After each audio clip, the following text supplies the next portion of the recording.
sleepless nights, coffee houses, clubs and neon lights. I rock the people my way, working my way, coming back to you. Working my way, coming back. Take me home tonight, not wasting any time. Highway 95, engines on overdrive. From town to town, and in between, I see you in the morning light.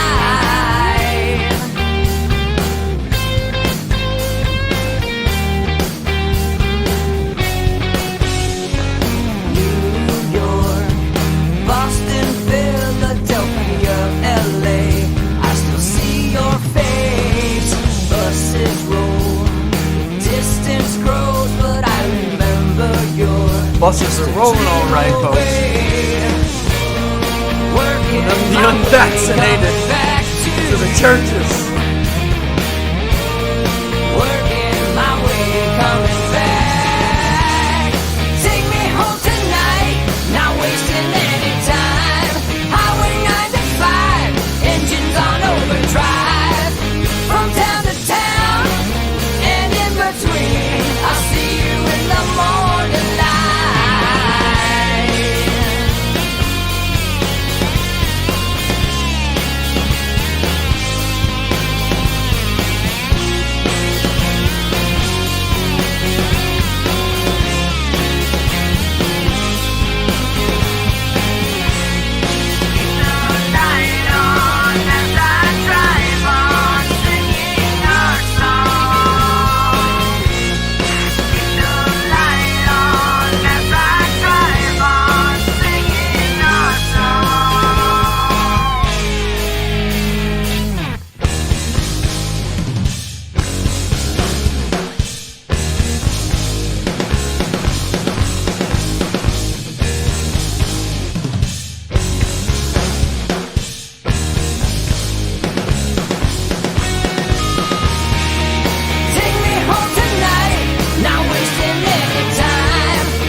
And I'll see you right here Monday, 2 p.m. Eastern Standard Time. Welcome to What Are the Odds with Rich Baris and Robert Barnes, Barnes and Baris.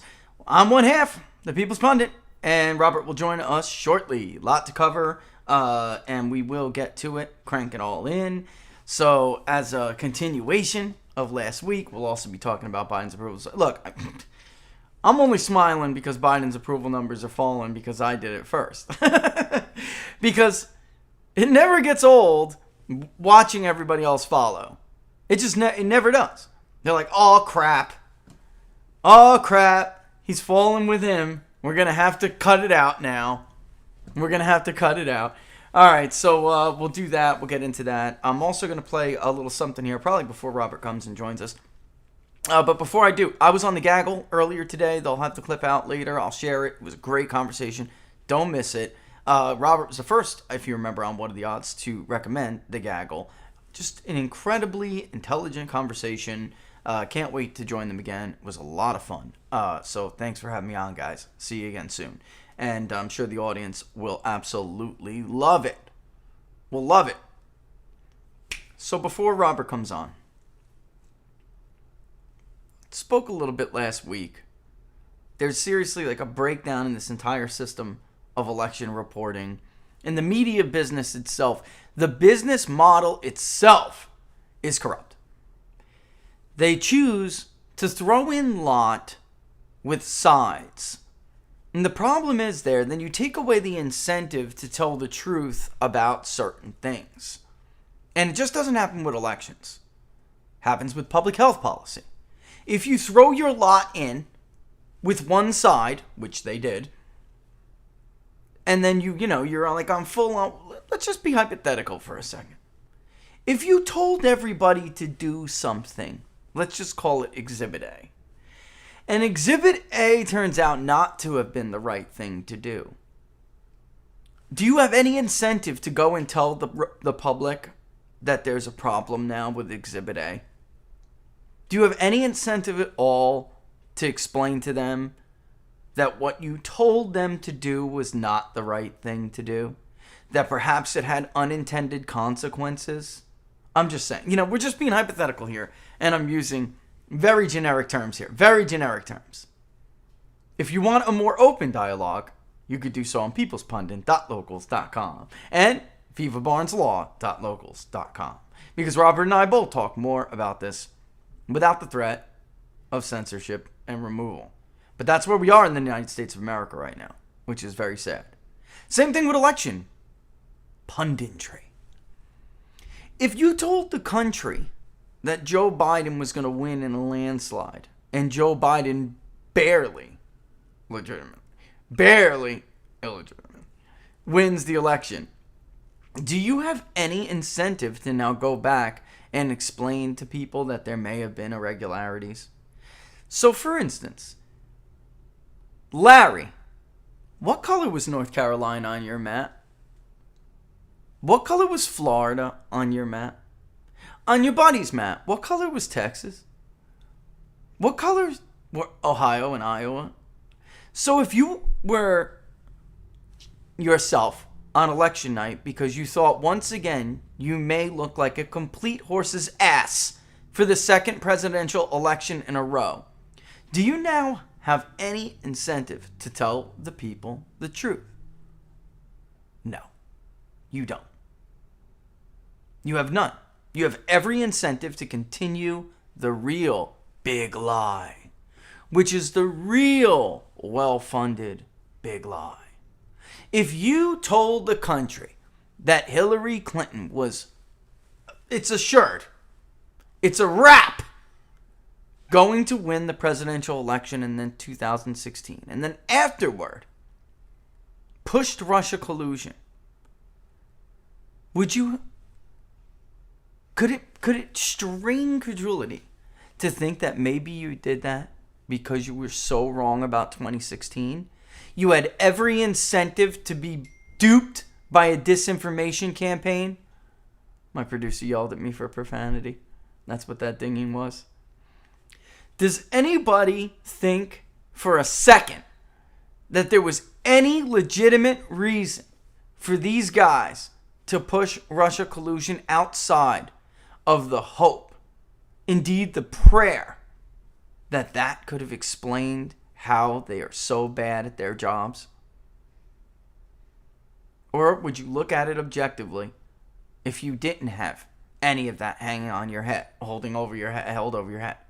And wouldn't you say, you know what? Maybe it's best not to race to what sounds to be the most ridiculous story in modern American history. The most implausible event in modern American history. So let me get this straight, Larry.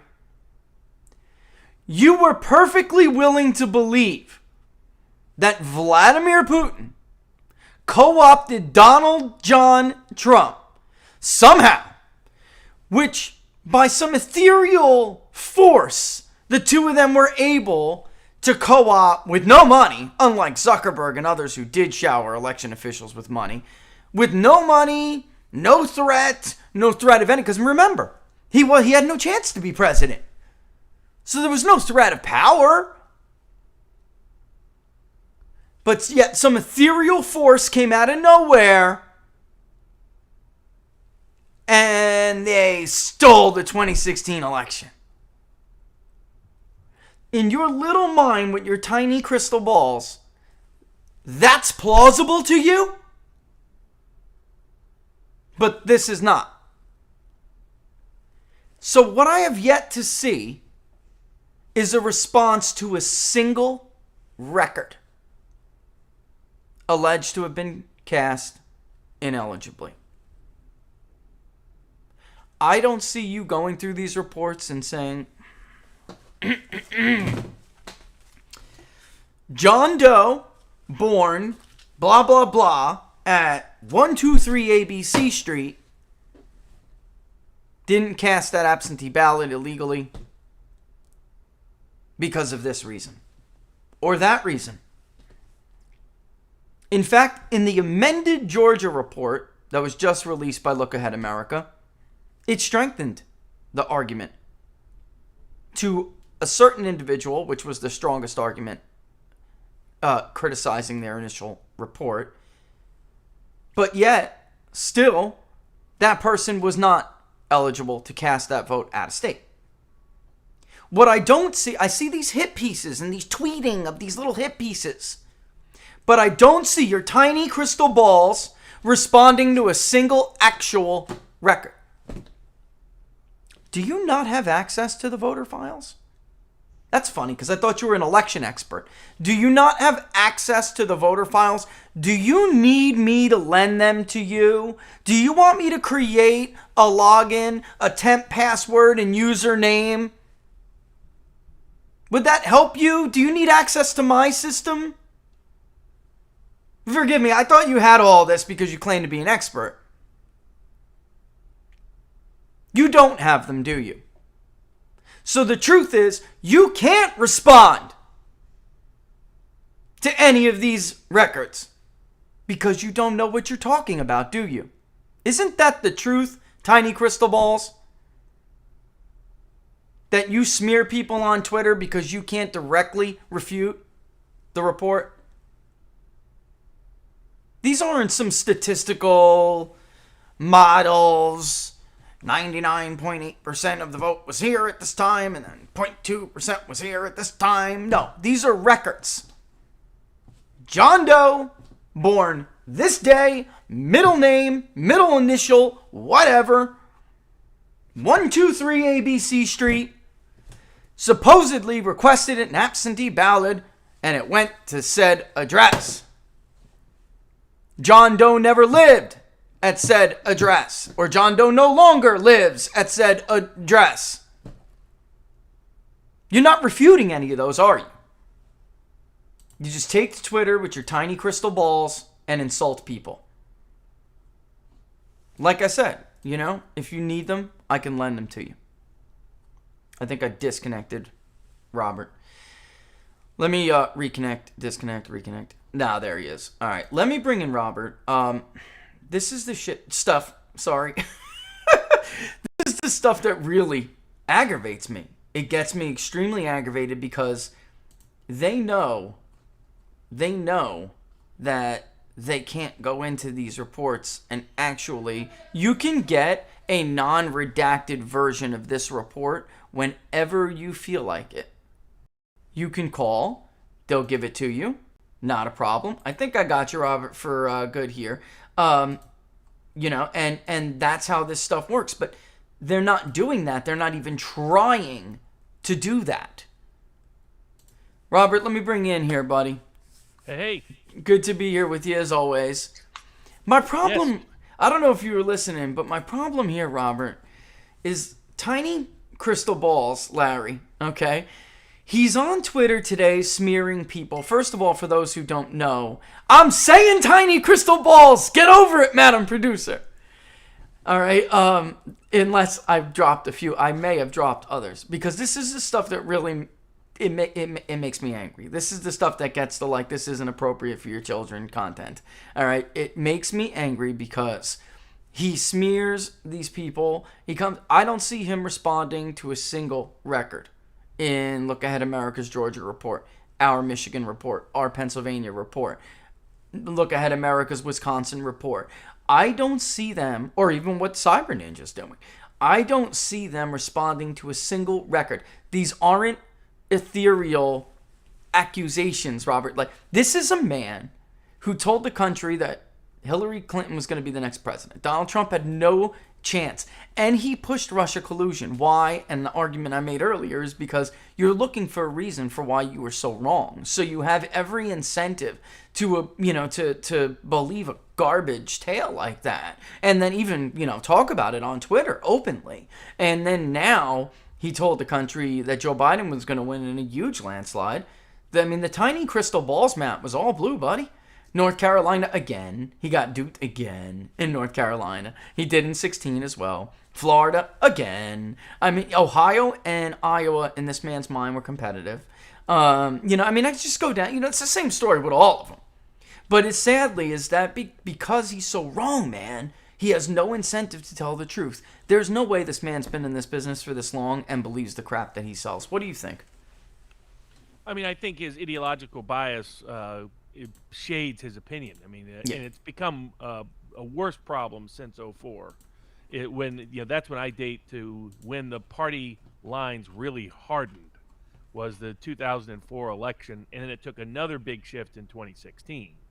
But since '04, he hasn't really been capable of being objective, and it's obvious. I mean, it's just got really bad during the Trump era, where he apologized for getting things wrong in the after the 2016 election, and then he repeated a lot of those mistakes. He got away with them in 2018 because of other factors in the House, and things were the fact he got stuff wrong about the Senate, the fact he got a lot of key races wrong in the gubernatorial elections. That was all overlooked because the House went the Democrats' way. But people missed the underlying failures in the analysis. And then the same thing in 2020, clearly. He was on the bandwagon for this being a massive change. And he gets other stuff wrong. I mean, not only stuff wrong, he's not an election expert. I mean, clearly. It's the reality. He's just a Democratic political hack who has a professorial gig. And but he's another guy who's the fact that this professional class doesn't recognize. I mean, we'll get into some of the data. But contrary to what Sagar, when he was at the Rising, and then now at his news site, and I wish him well. But one of the things, he repeated conventional wisdom. I mean, he did a great mea culpa last year, saying, "Golly gee, I shouldn't have listened to the polls again. I shouldn't have listened to the Larry Sabatos of the world again. I shouldn't have trusted them about the pandemic. I should have realized the lockdowns were going to be unpopular. I should have realized that Trump had a chance. I should, he went through all this mea culpa stuff, and then he repeated it. And then they repeated later in the year." Doing the same, relying on the same bad sources, when he said right now Joe Biden's approval would be through the roof, that the economy would be booming, that everything was, because this was conventional wisdom in Washington. And and I remember at the time saying, why in the world do you, I was like, man, you're listening to the same bad people. Don't listen to the people Joe Rogan recommends. Maybe listen to some of the people Joe Rogan platforms, but not the people Joe Rogan recommends. Those are people like Kyle Kalinske and his partner, Crystal Ball. These are people who have, that crystal ball is not any better than little crystal ball. So they have the same sort of functional weaknesses in their analysis. And what we're seeing right now, and it's really part of the untold story, and of course the Republican Party's continued ineptitude limits its appeal on this. Doubt. But when we'll go through the data, who is it that's about to just be disproportionately evicted? Who is it that's about, who is, more than almost 20% of their households lack the ability to have more food than more than 1 week, where food inflation continues to skyrocket. Do you want me to put up some stuff here? We got tons of stuff. You want me to put up the hardship one first? I mean, sure, yeah, that's a good one. Yeah, because not only is the economy not booming, in fact, there's about 10 million. Here's a company out there that just tracks COVID-related information of public opinion. And this is what's showing that, according to the institutional narrative, Joe Biden was going to come in, he was going to be real popular, he was going to solve the problems on COVID, he was going to follow the science, he was going to listen to Dr. Fauci, and thus, bring us back to our senses. And so right now, the economy was supposed to be booming, all the jobs back, all those small businesses that got wiped out magically return, as if that's how business works. You can just stop the engine and just turn it right back on. This is what happens when you grow up at the AOC School of Millennial Accounting and Economics. And what we're looking in reality, it's also disproportionately the same group as your polling showed that is that doesn't want to take a certain a certain little needle in the arm. And these are core working class Democratic constituencies. Sure are. You look at that hardship level. These are people saying they have difficulty covering just their usual expenses. It's still almost 30%, a quarter to a third. People who say they are not caught up on rent. And why is that significant? Because the eviction moratorium is expiring. Just expired. As yeah. of September, people are going to be, It's and you're talking about close to 20%, over 15, 1 out of 6, 1 out of 7 households are behind on rent right now, still haven't caught up on rent. And then talking about people who say they don't have enough to eat for the week. And this is where food inflation really matters, and it's the highest point of inflation that exists. They're trying to hide it by, making your Rice Krispies box smaller, just 20% smaller, and so it's the same price. And look, that's not food inflation. I mean, still food inflation. Of course, you get less food for the same price.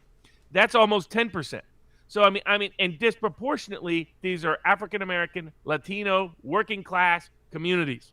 These are the same communities that have no interest in mask mandates. These are the same communities that got disproportionately economically hammered by lockdowns.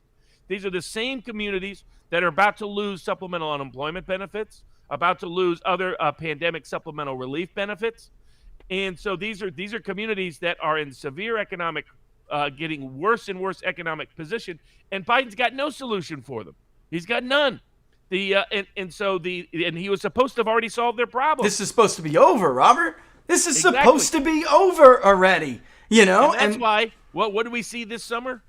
Which we forecast in advance. What we've seen over the last month. Even Monmouth, even Gallup is showing Joe Biden in serious trouble as his approval rating collapses to under 50%. Here's Monmouth. Like I said at the open, it never gets old being ahead of the curve. It never gets old. I swear sometimes, Robert, they hate me. They ban me from their little indexes. I swear sometimes they look at it and they're like, oh crap, Rich has got him falling. All right, the show's over. We're gonna have to herd now, because they do it with elections all the time, do they not? How many years have you been watching and they can't stand me, but they just follow it a week, 2 weeks, maybe for the most, right? And eventually they just start herding. You couldn't I don't know, you couldn't guess this kind of record, it would be impossible, but they'll do it, folks. As sure as I'm breathing, they will do it. And we said a couple of weeks ago, it's over. Here's the moment. It's over.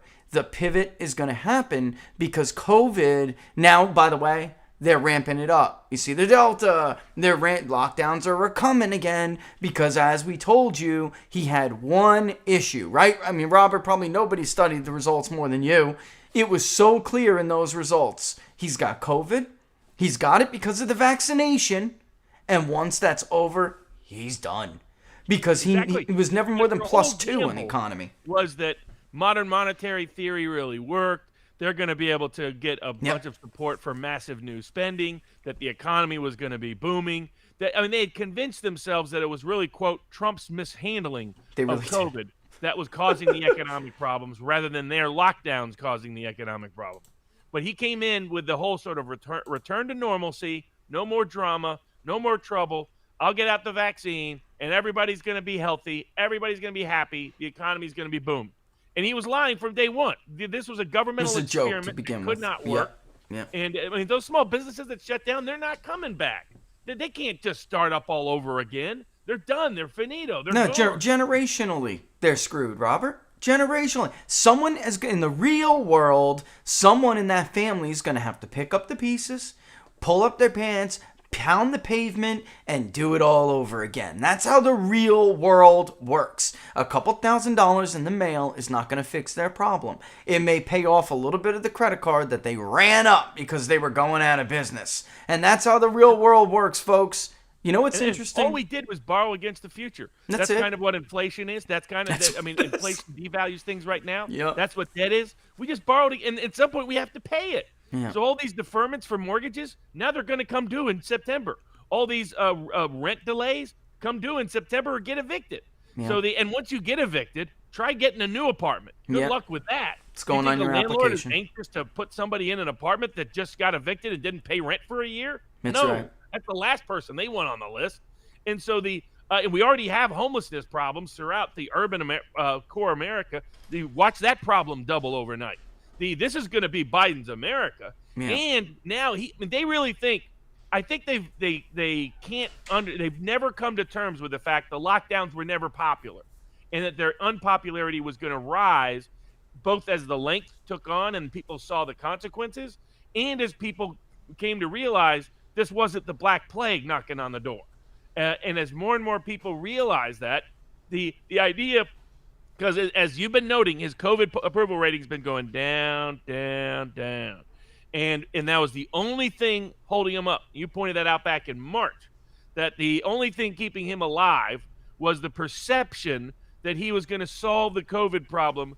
And for most people, that was it was only your nervous Democrats who are like, oh, we can finally go outside again. All the OCD, OCD, whatever people, that crowd. For everybody else, the thought process was, oh, praise God, they're going to solve this, so there'll be no more lockdown. Go back to normal. Wearing masks to schools. They'll be able to go to schools. I'll be able to start my business or start a business or get out and work in a free way. I can travel again, see family. That was the goal. They don't understand that. Their solution is, oh, man, he's slipping on COVID. Let's go back to more lockdowns. Let's go back to more mask mandates. That's exactly what people don't want. You were there to stop this from happening again. And Biden never understood that.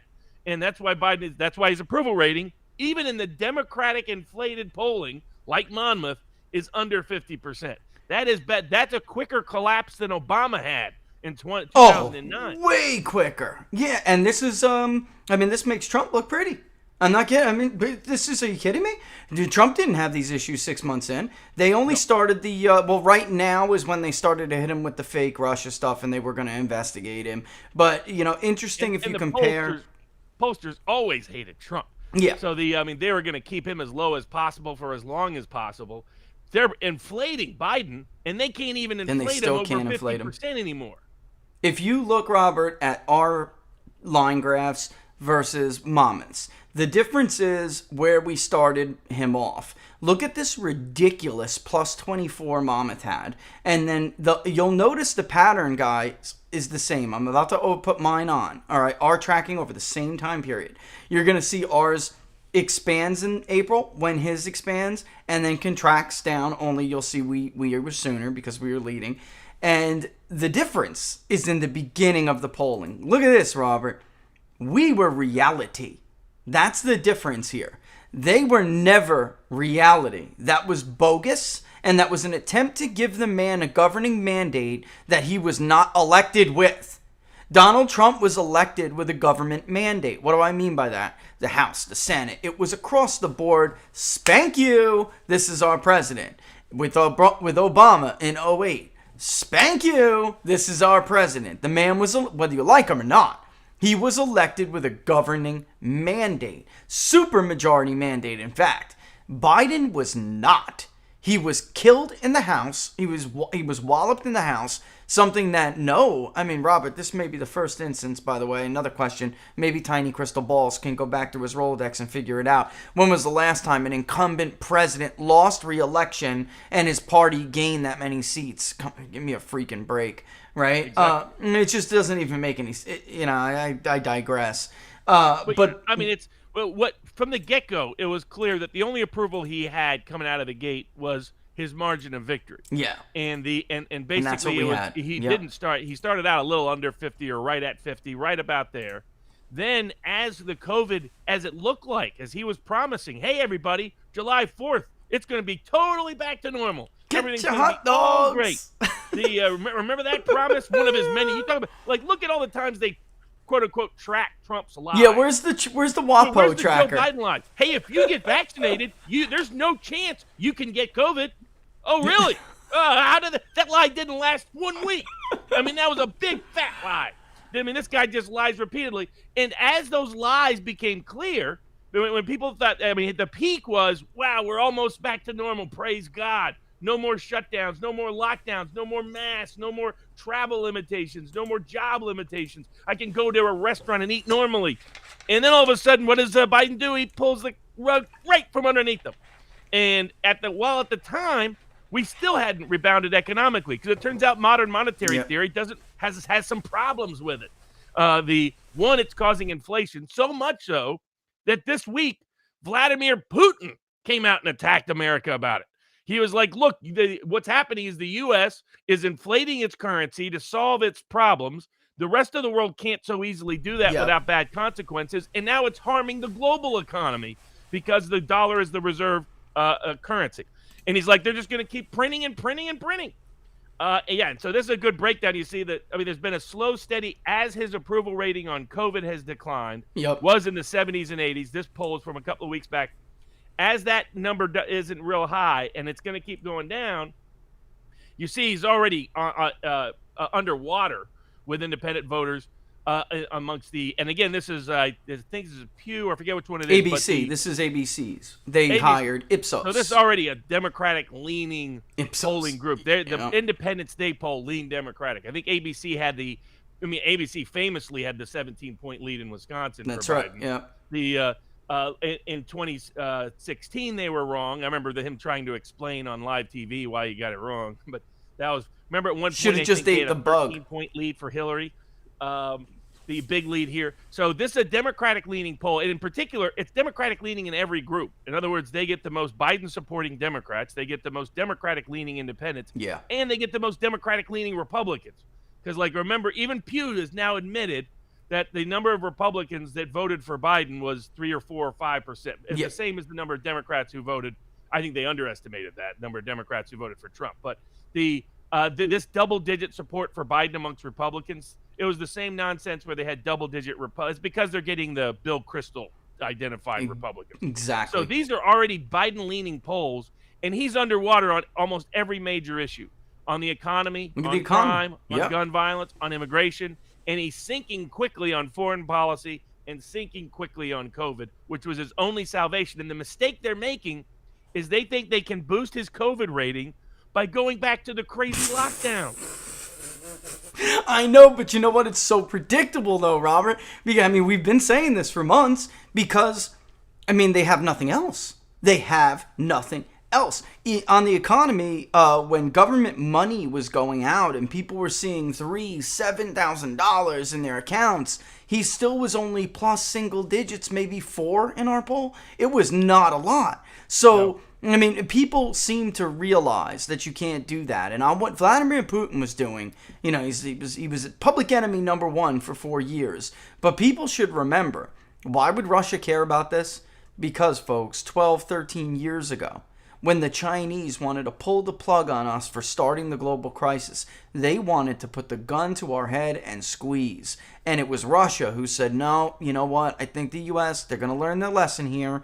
And it's not worth the risk because they could tumble us even more. Don't call that debt in. The Chinese wanted to do us in, folks. They wanted to kick a dead dog when it was down, call in the debt, and it was a wrap for us. And Russia said no because they really needed Russia to do it too. They really did, and Putin and company wasn't having it. So now what Putin recognizes is that if the U.S. continues to screw with its economy, it will ultimately do damage around the world. It will do damage around the globe. I was looking at Nigerian hunger rates, which are still off the charts, and it has nothing to do with COVID directly. It's solely due to all these lockdowns that shrunk food, damaged supply chains and shrunk food supply. Did severe damage, and inflation in food is a major problem for poor people. That's around the world. That's where inflation makes the biggest difference on day-to-day, week-to-week budgets of that population. Because for them, food isn't, say, 5-10% of the budget like it is for affluent Americans in the West. For working class, working poor people, that budget matters. It matters whether the milk went up $1 last week. Yeah. So the whole net effect of it is being we got an inflation problem. We got, the Federal Reserve announced a special purpose vehicle to deal with the repo market. And that's and that's banks and other major institutions giving up collateral, wanting instead of collateral, wanting cash, giving up, which means they're nervous about something at the very core of the economy. Because this is the overnight trading market. And that's what that is. So it's, hey, I'll give you some collateral, you give me some cash. Instead, they're going to the Fed and saying, no, just give us cash. You can keep the collateral. Because the value of that collateral they have in doubt right now. That's it, right? Because what Robert is saying, folks, is they no longer trust that there won't be some volatile swing in the value of whatever that collateral is, and that means they have no confidence in the fundamentals. That GDP report couldn't have helped, Robert. This is Trump versus Biden. And it's Trump a little bit more popular now than Biden, which sent Democrats into a hyperventilating state the other day when Rasmussen did this. And they attacked Rasmussen, of course. But look at GDP the other day. That was a fart, man. In a normal quarter, 6% would be all right, okay. But under Donald Trump, that was projected. That could have been three times that amount. Easily. Well, I mean, if we go back to Sagar's prediction, that was supposed to be double digits. That's what I'm saying. It was supposed to be like 18%. And double digits just because we're starting with such a low baseline. Yeah. Because we're starting with a baseline from last year of being underwater economically. And so we were supposed to be back to where we were and better. And instead, we're still below. So, I mean, like, I think the Fed's latest stat is that there's 124 million, something like that, jobs in the private sector.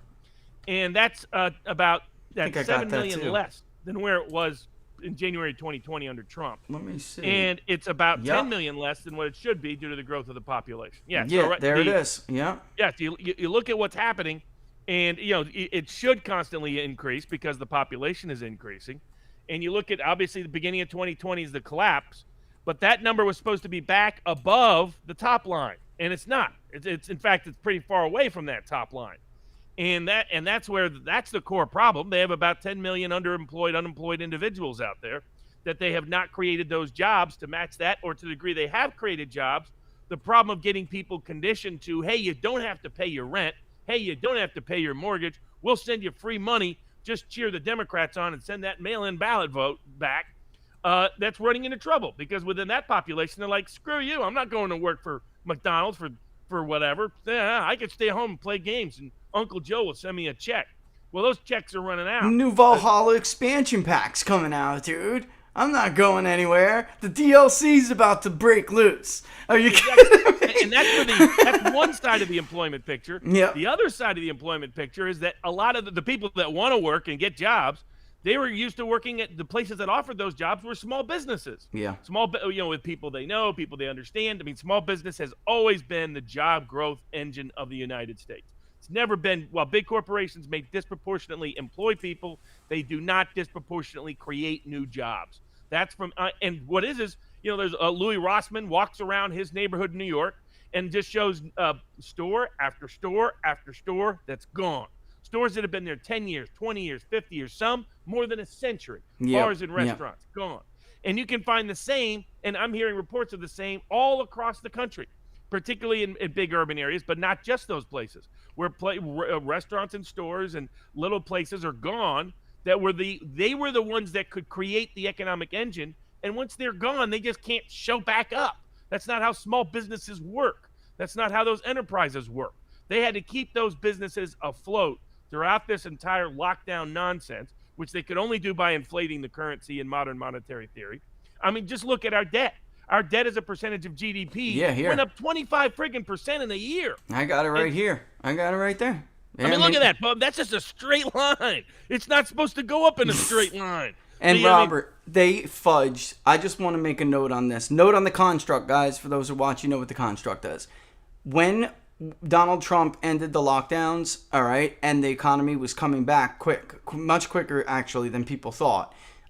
They ended that gray bar, guys. The gray plot bands are recession periods, up and down, vertical lines. You see them? When Donald Trump was still in office, they ended that, got pushed back, and the Fed said, all right, you know what, we'll start visually showing we're still in a recession. Do you know when they removed those bands, guys, even though the recession was thought to have ended in May? January. Of course. When Joe Biden was inaugurated. You can't make this up anymore. He was lamenting with me on Twitter about how financial reporting is corrupted like this. Charles Payne, Fox Business. I'm like, Charles, you ever DMing back? You ever think it would get like this? Like when you just can't even count on the Federal Reserve to tell you when the damn recession is over? I mean, the truth is, guys, they were afraid this was going to happen. So they decided to keep that gray until Trump was gone. And then when he was gone, they were like, you know what? It ended in May. Yeah, that's it. It ended in May. Well, don't you think the American people would have wanted to know whether it ended in April, May-ish, a couple of weeks after? You know, I mean, the problem is that would have made Trump look like a rock star, meaning he was right. We need to end the lockdown right now or we're not coming back. You know, and Trump, I don't think that was written in stone with that GDP, Robert. I really do believe it could have been 12, even upwards of 18 if Donald Trump was reelected. At least in large parts of the economy. I mean, I think that particularly where Trump was good, aside from a sort of general boosterism, creating some domestic manufacturing demand with his tariffs on China that were ended effectively by Biden for the most part, or that he pulled back on, and in the construction and other related industries. And he made clear no lockdown was ever going to happen again, period, while it was on his watch. And that would have given people confidence that they could start up. That's again. right. Because a lot of those businesses that were capable of starting up were like, I'm not taking a gamble and putting a bunch of capital if they're going to shut down in another month. Just not doing it. And that's why Biden's doing severe damage by letting even the idea of a lockdown get out there. Because there'll be a bunch of businesses that are like, screw that. I'm not investing in this. I'm not taking a gamble on that. And it's going to continue to suppress economic activity. And their only solution has been to print money. And even people like Manchin and others are nervous about this just continuing to go up on a straight line, because that's all Biden's solution is. You know, and $1 trillion $2 trillion here, in $3 trillion over here, infrastructure, $6 trillion over there. And then the other economic factor we should discuss is Biden's clear anti-energy bias and climate change, Green Deal nonsense is scares a wide range of economic investors and other without people. a doubt. You know, I mean, people don't want to go into a situation where they're not going to build a building that suddenly gets retrofitted for whatever. They're not going to jump into the housing market if they think certain things are going to change overnight. They're not going. There's a bunch of things that are going to be slow to develop so you have the labor problems on the one hand, some of them created by supplemental unemployment benefits that encourage people to stay home and not go to work. And then you have supply issues on the other hand, because we can't just interrupt the economy and turn it back on, supply chain problems. That China capitalized on tremendously to replace us in the supply chains. And then on top of this, you have tax and regulatory policy that has a lot of people nervous. I mean, when you're talking about changing capital gains rates to almost 50%, a big reason why people put their money in capital investment rather than other places is because it has a lower tax rate for the gain on it. If it's going to even have maybe a higher tax rate, well, screw that. So he doesn't. They don't know what they're doing. They think they can just direct things, control things, dictate things. They think that they misunderstood the issues about what people were unhappy with COVID the first time around, that more people ultimately were unhappy, the passionate people, unhappy about the lockdowns than people that were unhappy about scary virus. I mean, there's that percentage, but that's mostly, like I said, professional class Democrats. I mean, and that's why they still don't understand, as you've been pointing out. So, I mean, the group that's about to get hammered economically are Democratic working class constituencies, African Americans and Latinos, working class, working poor particularly. If you looked at that New York Times map of where rental evictions are about to spike, by the way, it also corresponds to where you have the lowest rates of vaccinations. And it's because a lot of African American working class people, they're not, and the Democrats haven't figured this out. One, that economically they're about to sink their own constituency. And second, they're one of their core constituencies. And secondly, that their solution of trying to mandate a vaccine is exactly what that constituency does not want. Robert, they blew this vaccination campaign from the jump. And that's another thing with the public polling project we had tracked from the beginning. And you could see it was about a quarter of the electorate anyway, registered voters, who said they were not getting it. Later on, we started asking about trust in the vaccine, which is the episode that we got zapped off of YouTube for. And interestingly, well, you were the first to point it out. The biggest group that was hesitant and skeptical about this particular medication. And by the way, I mean, I was talking yesterday with Viva on the Law for the Sunday show, pointing out that there's the National Black Women's Organization is suing one of the makers of the vaccine for deliberately targeting them with something, baby powder, talc powder, that disproportionately gave them ovarian cancer. And then people wonder, why, it's not just the why Tuskegee minorities history. are. They wonder why African Americans are like, we'll hold on. We'll wait for Whitey down the street. That's We'll right. see how Whitey does for about a year, and then maybe we'll think about it. But until then, we're not going to be first in line for an experimental drug. And you pointed that out at the beginning, but they could never admit that. They had to pretend it's Trump. So that's why you have these Matt Iglesias, whatever that loser lefty's name is. Those people saying, oh, I can't wait to force people to get it. You can either get $50 in a vaccine now, or you can get $0 and forced on you down the road. How? The people that are most offended by you are African-American Democrats. That's who's the most offended by what you're saying. But they have no clue because they're these professional class people who are used to virtue signaling in the name of how totally non-racist they are. And they have at least 5 black friends doing that nonsense, not understanding the economic, social, political reality of African-American and Latino voters. It's why Trump surged amongst both black men and women. Mexican-American men and Cuban men and Venezuelan men and Puerto Rican men in the last election. And if Republicans had a political IQ above 60, they would be hammering this issue right now. Instead, the only guy out there hammering no vaccine mandates is Senate candidate J.D. Vance. And so he's on top of it, but a lot of the others are still on the snooze button, worrying, doing speeches about freeing Cuba. And God bless, but that's not the number one concern amongst that constituency. Yeah, had Marco Rubio's primary challenger on last week.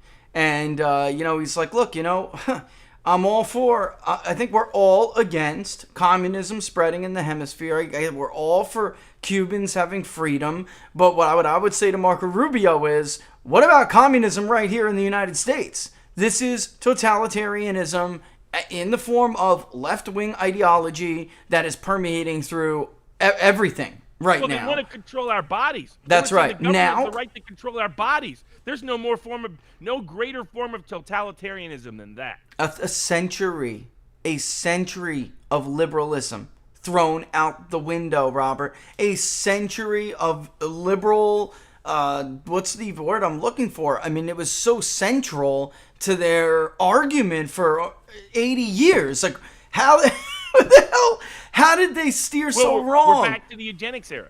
But it shows that the class roots of the current Democratic Party is really more important than its ideological inheritance. That's real. And I wanted to. Go ahead. I want to show you something about that. It's the professional class as a class. They were the ones who tried to push eugenics. That Jacobson was a case decided that said you could mandate vaccines in some context, or you could fine someone for not taking it. Was the beginning of the eugenics era, and it was the sole decision relied upon. It's amazing. You have liberals circulating, because I get these emails and direct messages on Twitter and comments on the locals page saying, hey, this person's pointing out this decision that says they can do this. They're actually liberals are citing the Connie Buck forced sterilization decision. As if it's favorable, as if it's a good thing. They're like, they don't even realize, it says right here in Buck v. Bell. Yeah, that was the forced sterilization decision. Guess who was the number one victim of forced sterilizations in America? Poor African-American women. And people wonder why it is they might be a little bit skeptical about the government wanting to stick a new needle in them, coming from some of the same companies that they're suing right now for poisoning them for 50 years with baby powder. Hat tip to Laura. She realized that right away. Because I remember looking at the results and being like, this is strange, Laura. African Americans at least 20 points higher when it comes to skepticism of this vaccine. What's going on? And look, whoa, Hispanics 39%. As opposed to whites, which were like 22. And I'm like, what is going on? And she's like, because I'm a white guy, and so, and she's like, we're gonna let Whitey take this thing first. I mean, she was like, that's what's going on, Rich. That is what is happening. Whether you want, and she was absolutely right about that. And it's funny. Soon they'll be pointing out Dred Scott to make conservatives second-class citizens or something, because they appealed to their not only desire to look smarter and they appealed to their hubris, Robert, to turn them into shills for Big Pharma. And here's Gallup, which we never got to talk about, confidence in science, right? And I want to pull this up because we also know from our polling, from Gallup's polling, and from Pew's polling, that liberals, Democrats, self-identified Democrats really, are actually the least informed when it comes to public health issues that are current, like COVID. Now everyone is misinformed. All right, that's just true. I really have to point that out. But nobody is more misinformed than a Democrat on issues like how effective are school closures? If you get COVID, how likely are you to end up in the hospital? How fatal is COVID? Because you give them a range from like 0 to 5, right? How fatal is COVID to somebody under 25? Is COVID, how many kids have been killed from COVID? Think questions like that. Everybody's misinformed, but Republicans are more informed. And Democrats are by far the least informed, yet they are the most complacent. And not complacent, obedient is a better word, I think. Yeah, because the key word in this question, because I had this debate with Frank Luntz on Twitter, is institutions. That's right. The key is, totally. I mean, Gallup's kind of, I mean, I get why they do what they did because they've always phrased it this way, but what all of these should say is confidence in the institutions of science, confidence in the institutions of press, of whatever. Because I have no doubt Republicans still have confidence in science as an idea. As an idea, of course. In particular, because all of us believe in the scientific, or almost all of us believe in the scientific method. And the biggest problem we have with the current institutions of science is they're not applying the scientific method. In fact, they're disobeying the rules and laws of science with their political propaganda that we're seeing repeatedly, which has been no better exposed than in the context of COVID.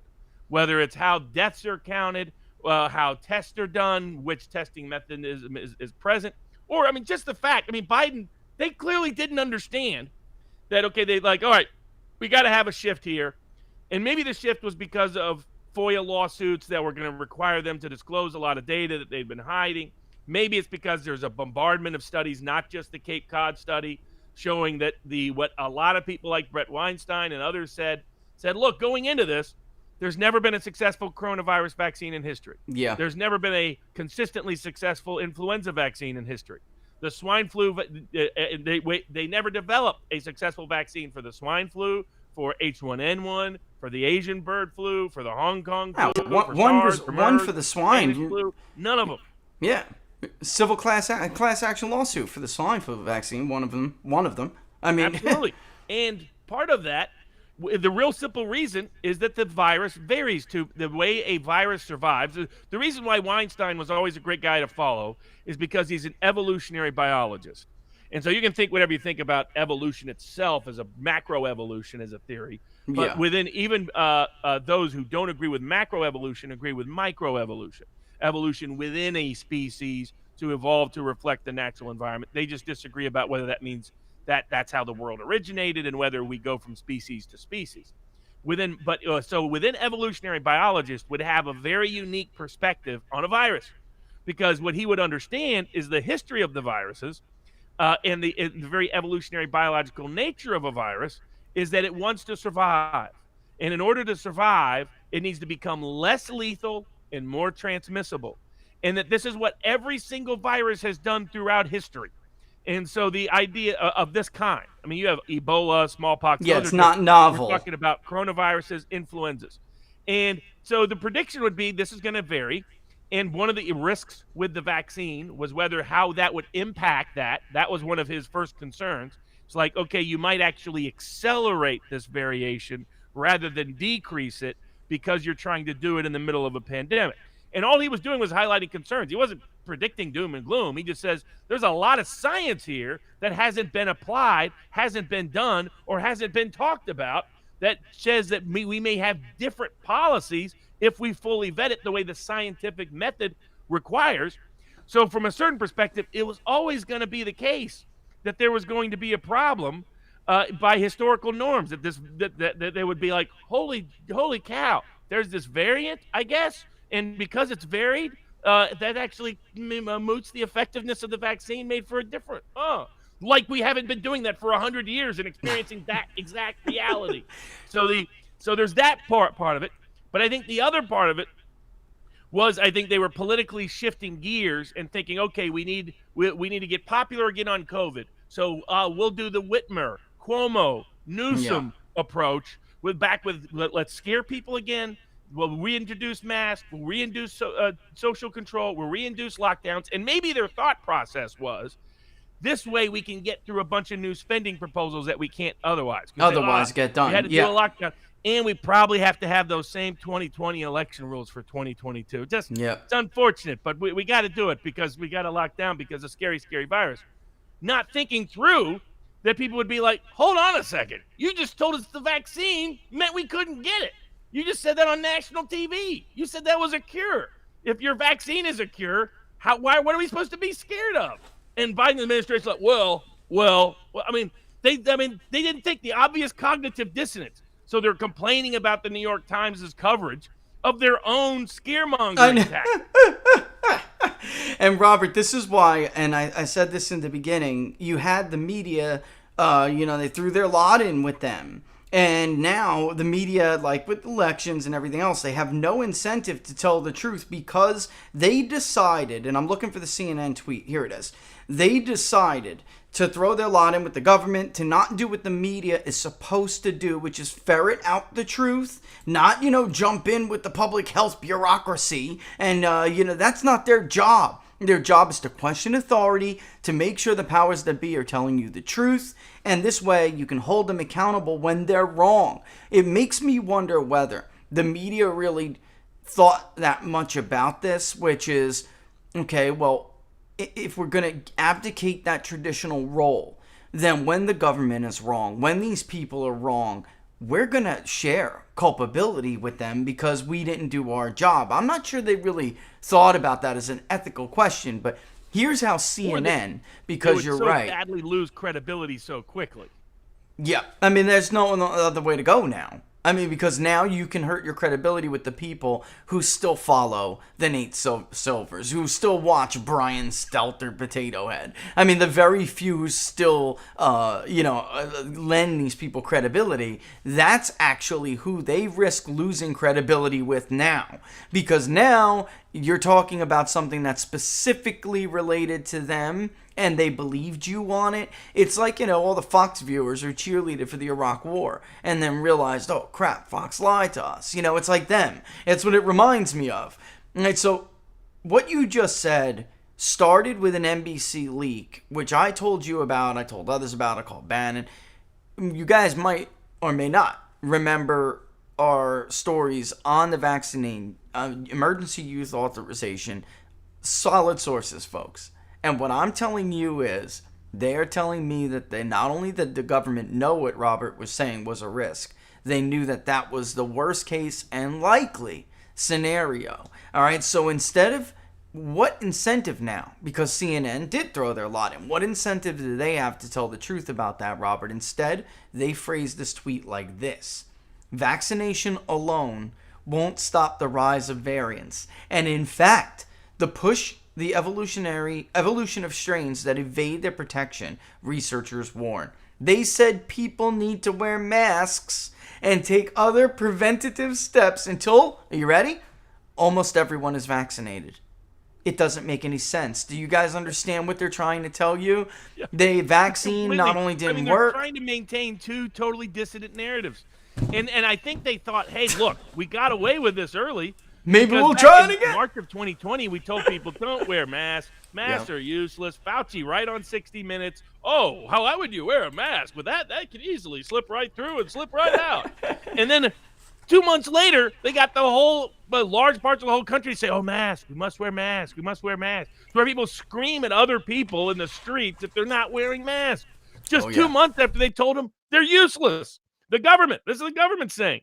I mean, the CDC, the World Health Organization, managed to start out talking about COVID, saying there's no possibility of human-to-human transmission at a key time for it to spread, and now is considered the authority by big tech for what the honest information is about it.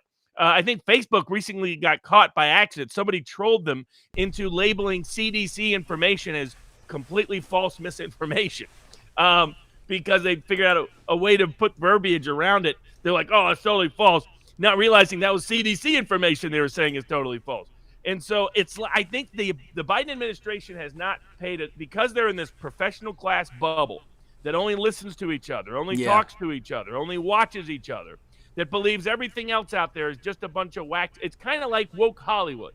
That, the only people who don't like our woke nonsense, our He-Man turned into She-Man, routine, is that is just these hardcore trolls, right-wing misogynists, little Klansmen hanging out someplace.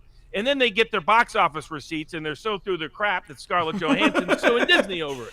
So because they're in this delusional world that they don't understand what the people actually think and believe. I had a fun conversation with the Duran, which is a great YouTube show, and they're also on Locals, about Cuba. And, of course, I got blowback between people who couldn't decide whether I was a commie apologist or a deep state CIA imperialist shill.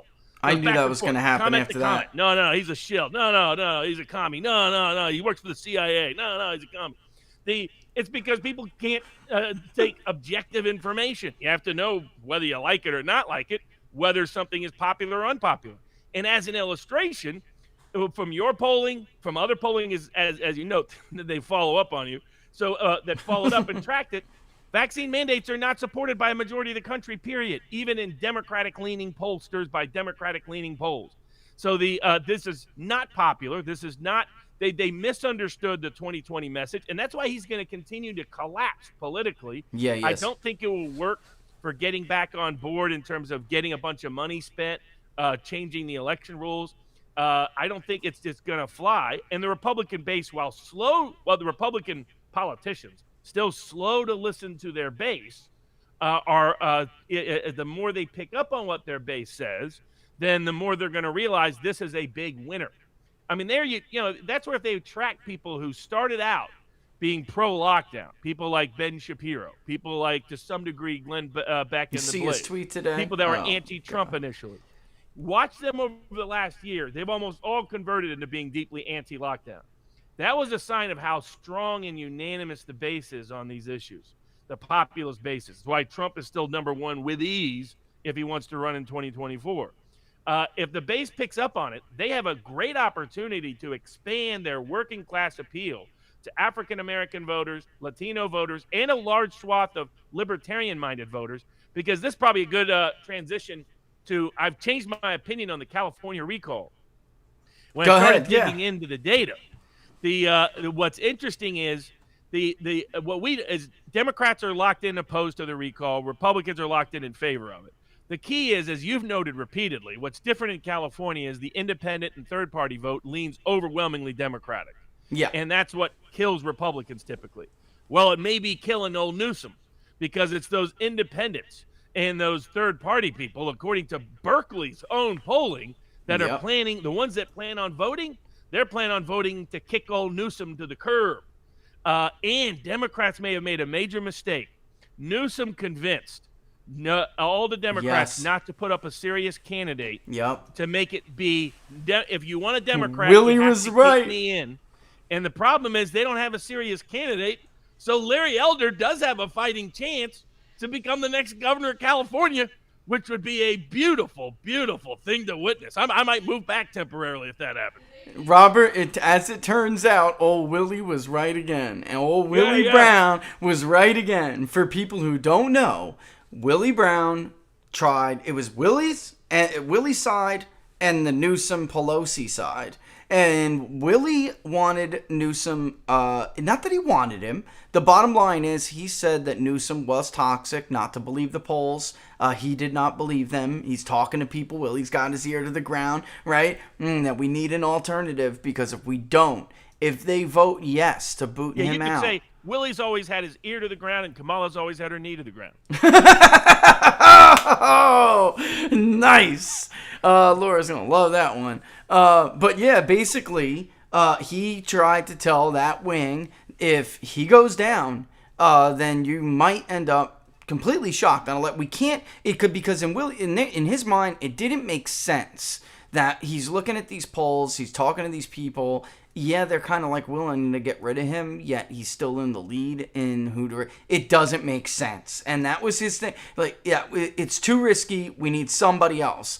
Pelosi and Gavin Newsom were convincing, or won this argument, convincing people that we can't split the vote. No matter what, we can't split the vote. And Willie was like, that's nonsense, conventional wisdom, and you're going to get booted. And Robert, you've seen some of these liberal districts. It's those districts Democrats win by 10 points or more, folks, that we have polled. And Newsom, even though Biden's approval is like 55 in these districts, 53, right. Newsom's negative anywhere between 8 to 11 points. I mean, he is, and negative, I mean, will you vote to recall him? Yes. Or what's your vote? Yes. Is plus 8 to 11. What Berkeley did is look at the people most likely to vote because this is a special election. There's nothing else on the ballot. And for people that don't know, the way the recall process works in California is the first vote is yes or no on recall. Yeah, it's weird this time. Yeah. Then the second is which candidate do you choose to replace this person? Then that vote only matters if the yes on the recall wins. However, in that second category, Newsom is not a candidate. They're trying to change that now in California, but it's too late for Newsom. Yep. Newsom's not a candidate in that second list. And whoever's the top vote getter, there's no runoff, wins and replaces the rest of Newsom's term. And right now, Larry Elder is number one on that list, according to Berkeley's own poll. They're all in. All Republicans in the top four because the only Democrats that are on there are no-name Democrats. They're all in now on no. Newsom was trying to add the fact that he's a Democrat to the recall ballot. He didn't do it timely, sued to do that, and the court said, no, you filed too late. So there won't be even a D label next to Newsom on yes or no to recall him. And what the Berkeley poll shows is it is dead even on whether or not to recall him. 47 to 50. I mean, it's a slight lean towards no, but only slight amongst those most likely to vote. And the big risk factors for him are he's losing amongst independents, which he should be winning by 20. Historically, absolutely win at least as much as by 40 in California. Third-party people, which lean very to the left in California, are almost, I think it's negative 40. I mean, plus 40 for recall. I'm going to take a risk. Trouble with that constituency. He's only winning by 16 points amongst the Hispanic vote in California, and that's a Democratic-leaning Hispanic vote historically. That should be 40 or 50. And instead, he's at 56%, trying to keep him in. Already 40% no, already 40% yes for recall. And amongst African Americans, he's under 80%. He's almost 20% saying they're going to vote to recall him. And so that means he's in serious, serious, serious trouble. I'm going to take a risk and look at some stuff. They made this election such that if recall wins, Elder has it will probably have 50-50 chance at winning. I mean, maybe better because again, nobody serious jumped on that ballot. So you got, Caitlyn Jenner or whatever, but it's off the rails. That's a vanity campaign. That's going nowhere fast. That's what happens when you hire Brad Parscale and you hire some of those bad Trump people that screwed up for Trump. You end up, reversing yourself on an issue like men and women's sports within 24 hours because they still don't understand where that issue is. Can I read you something real quick? Yeah, go ahead. So in current 16, because this is the way this polling is, we pulled the entire area in the districts, and because of the way the census is going to move, we pulled everything from 16 to 21 and then tried to attempt to see what it would be like if those boundaries moved in the way that many believe, but let's just do it as they haven't moved. So in 16, which is represented by Jim Costa, all right, this is new. Are you ready? Jim Costa won it by almost 20 points, roughly. I mean, the Republicans haven't put up a challenge at all. They're pathetic there, even though there's a lot of opportunity. Yes to remove him. Oh, and by the way, just so everybody knows, Biden's approval rating here, Joe Biden's approval rating in this district is 55% on the money. Independents, he's at 52% with. All right, so just keep that in mind. All right. Now here's the gubernatorial. Yes, if the recall election were held today, would you vote yes to remove Gavin Newsom from office or no to keep him? Robert, independents, it's yes, 17.5 points. They want to get rid of him. That's the same people who say that they approve of Joe Biden. I mean, overwhelmingly. So he's in deep trouble. And he's losing about a third of Biden approving supporters. Yes. Between a quarter and a third of Biden approvals. I mean, that's devastating in California. So and that's why, I mean, it's an open race. They've made a major tactical mistake by not having a viable replacement present. And I get what Newsom was thinking. he thought if there was any viable Democrat, he was doomed because more people would vote yes on the recall, knowing they could vote for a different Democrat to replace him. It's so I get what 20. Newsom's logic was, but it wasn't good for the Democratic Party. They were better off making sure they had a Democrat running the state of California than not only losing Newsom, but losing any Democrat in the state house. And particularly someone like Larry Elder. I mean, that would be a disaster for the Democrats to have, an articulate, smart African-American Republican as the governor of the state of California. Yeah. Especially when Biden's experimenting with mask mandates and lockdowns. I mean, all that's gone and dead the moment. And many black voters are like, what the hell, critical race theory? What is this? I mean, it's just the complete wrong time, Robert. And in California 21, which is David, the Trump impeach voting fake Republican David Valadao. I don't care if I'm saying his name wrong. He doesn't even get that from me. It's plus 21. Folks, this is a district that is decided on a donkey's huge what. Central Valley Mexican American district. Huge. I mean, that was fascinating about the geography of the Berkeley polling data. Was the only place that's basically the core pro-lockdown audience is still with Newsom. So L.A. upper middle class, West Side, heavily opposed to any recall. Same with much of the Bay Area. You get to the Central Coast and you get to San Diego and Orange County, and you get to anywhere in the interior, it's there that they're seeing 1/3 up to half of Democratic Biden-supporting voters saying they're going to vote for the recall. Yeah, Mexicans. That's the problem he's running. They don't understand the working class was never on board with any of this. El Salvadorians, 50% yes. That's crazy to me. But it's there. For people who don't know, that's a 3-to-1 Democratic group. 3-to-1. Yep. Puerto Ricans, they're 40. It's not. There's a lot of undecideds. Mexicans, there's still a third who are undecided. But over a third who are yes. They're about +5. Yes. I mean, so he's in deep trouble, dude. 30 points easy. To be opposed to it. I mean, Matt, all of the erosion has taken place outside of urban professional class areas. Yeah. Outside of those areas, massive erosion amongst anybody else. Amongst Asians. I mean, Asians were a Democratic trending group in California over the last decade or so, especially the last half decade or so. And he's losing amongst Asians in California on the recall, according to the Berkeley poll. And again, this is a Berkeley poll. This is a liberal, left-leaning, LA Times-sponsored media poll. And it was saying it's dead even amongst those people most likely to vote, which really means, in my experience, if you're at 50% or less on keeping you in, usually you lose. What they have him with African Americans? We actually have him underwater. African Americans are +10. Get rid of him in our poll. He's in deep. Dude, I didn't have time to look that much into this before just doing this on air. He's in deep crap. He's in deep. This is a serious problem. All the working class voters and then the middle class voters outside of the big urban professional class centers never were for the lockdown. And only graduates. Only graduate and they didn't degrees. Newsom, having his special dinner at the French Laundry, all the hypocrisy.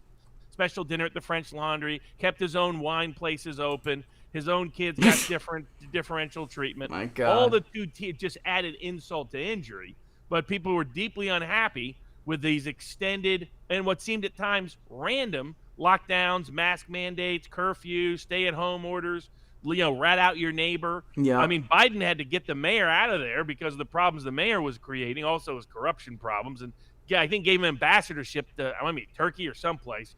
Stuck him some foreign location. It was the old LBJ routine. You find somebody that's got a problem and you just stick them in an ambassadorship to some thing. Now, it's not like a Bill Clinton remedy where, you tell Ron Brown, you're going to take a little commerce trip to a war-torn region. And you might think that's a little odd, but don't worry about it. And you don't come back from that plane trip. You're going to love this. I just broke this down because we had them, how we always deliver results. Education, like all the media does, but then we always have education detail, like we have party detail, race detail. Here is, Robert, from pre-high to graduate. Pre-high school, secondary school is -35. He's in deep trouble. Big time deep trouble. That's the core of the working class there. And what it is it doesn't matter. Normally, the racial dynamic helps the Democrats. That a large portion of the working class in California is Mexican-American, Salvadoran, some part Cambodian, Chinese, and Vietnamese. as well as African American. Yeah. But this is an issue that unites across classes. I mean, particularly a lot of your working class Asians were strongly opposed to this. Yeah, you can see your you can small see it. restaurateur, your small entrepreneurial, Vietnamese business, Cambodian business, Chinese business, were not in favor of this from day one. And so the people who were happy with Biden are unhappy with Newsom because the Democrats still haven't figured out how lockdown politics really played out. Yeah. They made the same mistake Sanjay made in listening to the wrong people. Robert, I'll put this on locals when we're done. High school GED, that's yes 15. So just people understood what I meant by negative. I mean, pre-high secondary is remove plus 34 and change. So I said 35 or something. Or plus 53.5 to, no joke, 15.7. With a good deal still saying they're undecided, but that's 7-2, buddy. That's 7-2. High school GED, 45 out, 30 keep him. Some college or an associate's degree, that's plus 10, get him out. Undergrad is plus 7-ish, 44.8, 35.3. Actually, it's a little bit, it's almost plus 10. That's basically plus 10 if you round up. Plus 10, get him out. And graduate, plus 30, keep him. You believe this? A graduate degree or more, plus 30, keep him. Exactly. Holy and crap. People should remember these polls, media polls, university polls like Berkeley's, are going to inflate the number of professional class components of their poll because they've had a problem with that demographically now for a decade. So that means, like I said, so if Berkeley's poll shows it's an even race, it means in Newsom right now, if the ballot vote was held today, is going to lose. That's what that means, by 5 to 10 points. Because because this was a class rebellion against these government invasions and intrusions and impositions on the population. Because disproportionately, you look at whose jobs were lost, whose businesses were destroyed, who feels most upset about whose education was most consequentially interrupted, whose everyday lifestyle was the most restricted. It's all working class people. The upper middle class had ways to get around it. They could go out to the Hamptons rather than get stuck in New York City. They could take a trip to some island someplace and do whatever they want to do. They could do like what Barack Obama's doing. In the middle of super spreader problem, Barack Obama's hosting a huge party. So everybody around has, we're supposed to be terrified of COVID. If you're in the inner city, your kid can't go to school or has to wear a mask. If they do, maybe you have a job, maybe you don't. Maybe there's going to be evictions next month, maybe not. Maybe your job, maybe you'll get a supplemental paycheck, maybe you won't. While what's Obama doing? He's hosting a big party at his $12 million estate, bringing in bands for all of these media and other big celebrities, personalities. And you know that you think they're going to be wearing masks there? Just like the D.C. mayor that just imposed a mask mandate. Then she went over for a celebrity, I think it was Dave Chappelle and other people were there, wedding, and of course she wasn't wearing a mask there. Right? I mean, it's rules for you, rules for thee, not for me. And Newsom's been a beacon of that, and that's why he is in serious trouble. And if Republicans were smart, frankly, well, maybe not Trump directly, but indirectly, could be because Trump's not popular in California in certain parts. But there are ways in which they could leverage resources to see Newsom taken out, because that would be a huge win, not only for Republicans, obviously, but a huge win for those of us who have opposed these lockdown policies and politics all along. When the most democratic state in the union, to a certain degree, not counting D.C. is not really a state. And Vermont's a quasi-state at this point. It's this Republic of Vermont. But the biggest democratic state of the union, population-wise, otherwise, has their governor tossed because of these lockdowns. That would wake up everybody. Even the Biden administration would have to be like, oh, hold on a second. We got to re-examine what we're doing. Because they don't think that's possible. You followed a lot of the media. They don't think it's possible. No, they don't. They really don't. And I honestly, Robert, I'm a bit stunned at some of these numbers. As you know, we've been polling this in various areas of this state for a while. It was always a big chunk of undecided. So while even we had yes a few times, +2, yes +3, But it, big numbers of in undecideds, and you're thinking, well, it's a blue state, and it's going to revert to its partisan lean. That's just how these things go. He's going to eke this puppy out. That's what I've been telling Robert to let everybody know behind the scenes. That's what I've been telling everybody. And that's why I wanted somebody else to be a credible candidate. I think now, by the way, if he would have got in, Robert, he'd be like plus 10, plus 20. I mean, if this is the numbers are this ugly for Newsom. Somebody had said, wow, that does sound promising, but the voting system in Cali is still sketchy. That's Land of Oz. I couldn't agree more. They're going to be counting ballots for a month and a half over there if this continues, because they're going to need it, man. Mass mail-in voting for the California recall. But you know what? They may regret that decision. Yeah. Because this is a special election, Mike Garcia. The biggest group that increases voter participation with mass mail-in balloting is working class voters. And so that's good for you when you don't have enthusiastic supporters for your side of the aisle in certain contexts, and when there's a class shape to the electorate in a particular way.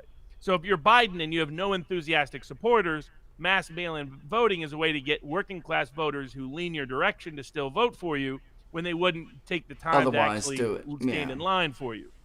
However, in this context, who's mail-in balloting going to boost? It's going to boost working class and working class minority support, voter participation in California. But the problem for him is if the professional class driven upscale voter base only turned out, Newsom easily gets through the recall. It's the working class voters that are his problem. And so particularly that voter group, your organized Democrats going to vote. If you factor out your organ that would vote normally, they'll get, the unions will get them out, or political machine will get them out. The people this is going to reach is your 55-year-old African-American independent man. And the problem for Newsom is that voter group is for recalling your ass. Right. So he's going to be sending extra ballots to people who are for recalling him because they haven't done the math yet on how all the mail-in balloting works in this context. Look, it didn't work well for Schmidt against Garcia. And that was, by the way, a lockdown was the center of that special election. Mike Garcia was running all over Ventura and outside of L.A. He won, and people who follow know. I said it was a toss-up that, probably leaned a little bit towards Garcia in normal situation, but we're all talking about California here. And then Mike Garcia bangs it out by 10. And I'm looking at all of the precincts level data. The guy won it all. So for people who say this isn't possible, what I'm reading to you right now, you're out of your minds. Mike Garcia carried that independent Asian and Hispanic heavily independent groups. He carried those Hispanic suburbs. He did. He carried even some of the upper crust whites voted for him, because they maybe were losing money at the time. Who knows? Maybe somebody was mad or plastic surgery got canceled or something. I'm serious, maybe. Who knows? This is, I just can't, man. I got to go and compare and look at what this was, because last time, if I'm not mistaken, Hispanics were like dead even, and now they're out by race. Here we go. By race, it's get him out +1 altogether. Well, then where's he gonna go? You understand what I'm saying? Where's he gonna go? Whites are get rid of him 25 points. So or no 17. I'm having a hard time adding up today. 17 points. Right. You're right. Asians. They were the only group for him in our last poll. They were the only group who were still slightly positive. Hispanics were about even. Now they're in our polling, they're about even. I bet you if I was to nest that with education, that would show you they're probably an overwhelming amount of those graduate digs in this poll. I bet you. Absolutely. I just haven't looked. It's only the Asian professional class that is strongly for it. The Asian working class is not. And blacks are get rid of them +10. For these lockdowns. Oh my God. And so on the recall, he would have been better off, I think, to a certain degree, with low turnout, because low turnout would have still been close. But professional class people almost always vote in every election. It's working and middle class people whose turnout really varies. Yeah. And what it is that group that's most turnout variable is a group that I think if you dug into the data, you'd find leans for recalling him. Push come to shove. Like probably right now, a lot of them are undecided, but that's not a good thing for Newsom. No, people that are locked in. I mean, the old rule used to be If you're an incumbent under 50, you're dead. Yeah. The same logic applies to the recall. If people aren't sure whether to give you something, they'll go ahead and change. And because there's no Democrat next, that's how a Republican could actually win in California, because the top vote getting Democrat in the Berkeley poll was fourth. It was Republican, then Democrat. And so the probably smarter Larry Elder, because he's got the biggest name. And I was curious how much his name already translated in the poll, because there's being well known in social media, then there's being well known in California. But he was number one in the poll. So, and it's because there's no other names on there that anybody recognizes. There's two other Republicans that have a little bit of name recognition, and they're second and third, but there's no Democrat that has any name recognition. And so it creates massive risk for them that not only does the recall go through, but they may get a Republican replacement because they chose not to put a serious Democratic candidate on the ballot. Man, I'd like to poll this statewide again. I really would. Maybe we could do a public polling project, because I think it's maybe make it separate. Second week of September is the recall vote. First week, yeah, second week. It's coming. Yes, second week, right? Second week. I gotta go check. If people are interested in seeing what the real numbers and dynamics are, and having a better breakdown to see where it could go in different directions, and see if the public's willing to back it. I mean, a lot of these, what's making me, my pollster mind is going nuts, is because a lot of these districts that we're polling, these are LA exurb, LA metro areas, Valley to, all Fresno, we're including all that. So where the hell is Newsom? West LA and the Bay Area. I mean, he's even in trouble in some of the central coastal areas, according to the Berkeley poll. He was running even on the Central Coast, which that's also that's Big Lies territory for people who don't know the TV show. Yeah, that's upscale territory. Clint Eastwood's retired up there. He's mayor of one of those little towns, but that's all upscale for the most part. So what that means is the working class populations that exist in those areas are overwhelmingly for the recall. So given the upper middle class is entirely in Newsom's pocket for the most, probably 3-1, high 2-1, something like that. The 30, I'm sure it's plus 30 across the board with professional class, upper middle class people throughout the state. It's part of the reason why that state's so Democratic. I remember there was a guy trying to do a voter fraud analysis, and he was like, "Oh, this has got to be fake. This precinct in San Francisco, it's an all-white precinct, and it voted 98% for Joe Biden." No, that's that part of San Francisco. That happens. Yeah, I try to tell people that. Venice was 97, 98%.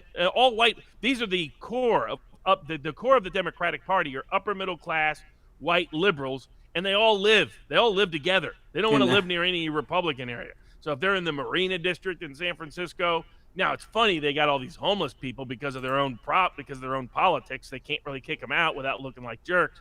So it didn't stop Newsom from doing it when he was mayor of San Francisco. He didn't kick him out. He just moved him from the respectable part of town to the less respectable part of town. That was how old Newsom did it. But no, those areas are 97, 98. I mean, they are certain Manhattan precincts are that way. The way to think of it is they're like D.C. precincts that were almost all 95-5, 96-4, 97-3 in favor of Joe Biden. I mean, that's who the January 6th defendants get, is that jury pool. Like I said, Martin Luther King would have had a better chance in 1965 Birmingham than the January 6th defendants have in the District of Columbia.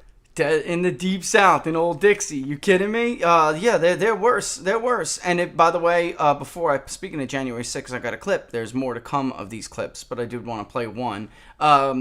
Before we do, though, and I pivot, by employment, Robert, there are two groups of people who support Gavin Newsom, and the vast majority of the rest do not.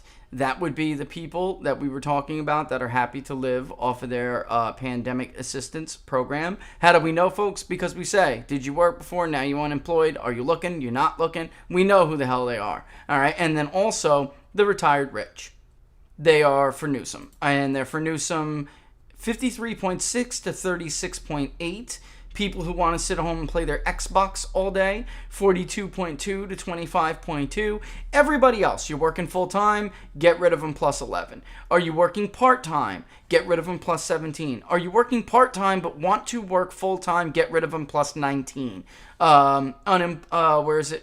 Disabled, 56.3, get rid of them. Even students are plus 15, get rid of him. Oh man, he is in deep trouble. I want to do it again just to know if this is noise, but I'll tell you, I don't think it is. Common logic through all of them. I mean, probably the best proxy questions to ask would be to ask a lot of lockdown-related questions. I should have done that. My guess is how people feel about lockdown-related issues is entirely dictating whether they want Newsom out. Outside of the partisan core, remove hardcore Democrats, hardcore Republicans, look at everybody else, most of them lean Democrat in California, and ask them a lockdown questions, and that will probably entirely dictate whether they want him out or whether they want him in. We got some border stuff. That's the key. Interestingly enough, Berkeley, to the degree I was able to go through the poll, did not ask that question, which was interesting. Interesting. Because that was clearly going to be the most revealing. Like, why might students oppose it? Because they're prevented from going to school in California for the last year, and now they have to wear masks or take the vaccine or something else to even have a shot at going back next year. And they lost a year of labor, a year of their lives, a year of education. And so that's why that group, which is normally a very Democratic trending group, might be a group that is much more pro the recall than people might imagine.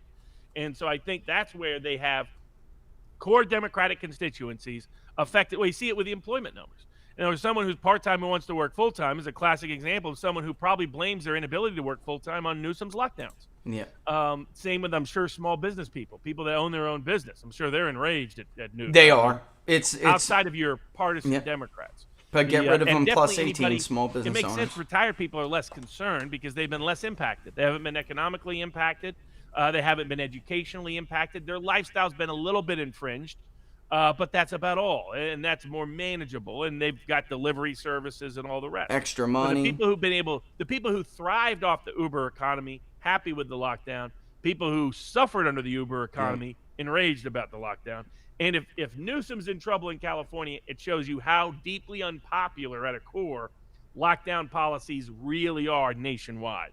Because that's the most favorable audience for a lockdowns other than New York and California would be your two states that have the most. And I think California still was more pro-Biden than New York was by a decent measurement. So if you're in trouble in New York with lockdowns, it should signal to everybody what that congressional election in 2014 with Eric Cantor signaled, that immigration was not a popular idea, despite what the media had been lying to people about, trying to convince them of. This should educate that lockdowns are completely unpopular and everything related to these impositions and mandatory provisions of COVID-related legislation, deeply unpopular, and it wasn't enough just to send them checks. It wasn't enough just to promise them relief down the road. It's a Band-Aid, Robert. It's a Band-Aid.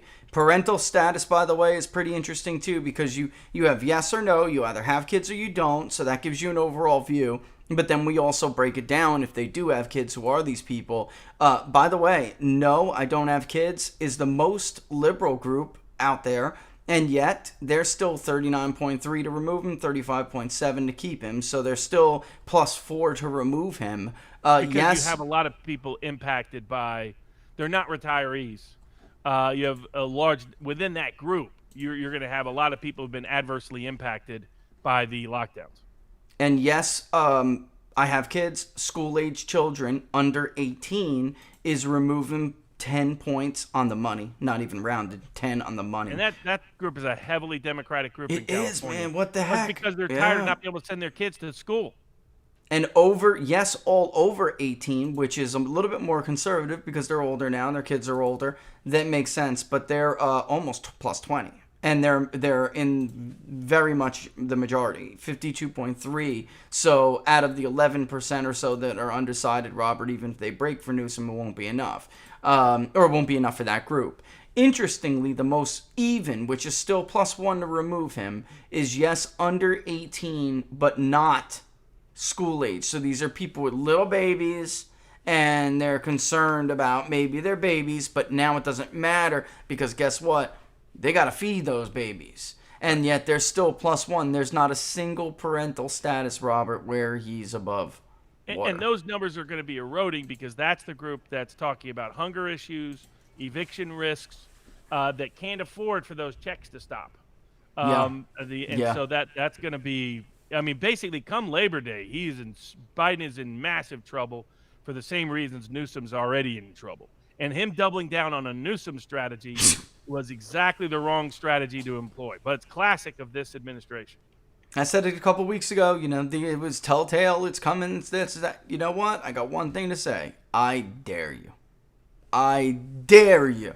I do, because if you really are that misled on what the public wants, what you think the public's going to, tolerate, knock yourself out. I read a very interesting thread over the weekend from Samantha Say. I think I'm going to kill her last name. She's, big in education, San Francisco, very much your white San Francisco suburban mom kind of woman. Not suburban, but because it's more metro than that. But she would definitely call herself progressive left, blue checker on Twitter, activist. She's done. She's done. She's like, listen, I just can't let, as much as I thought the Democratic Party was my home, I cannot let I'm a mother before I'm a Democrat. And I cannot let these people steal a third year now from my child's life. I can't do it. And there comes a point, you saw it in that parent, do you support or oppose in-person learning, going back into your kids, going back. There's a point where it's like, all right, not about us anymore. What are we doing to these kids, man? And it's scary. And which is also a good place to pivot, I guess, to the January 6th protesters. I mean, I'm hoping that one of the lawyers there, and somebody proposed that making this a public policy project or a Matt Braynard project too, but I'm hoping some of the lawyers do it, but they do need to survey compare the District of Columbia to other venues that could preside over these cases. In some cases, it'd be that person's hometown could be the place of prosecution.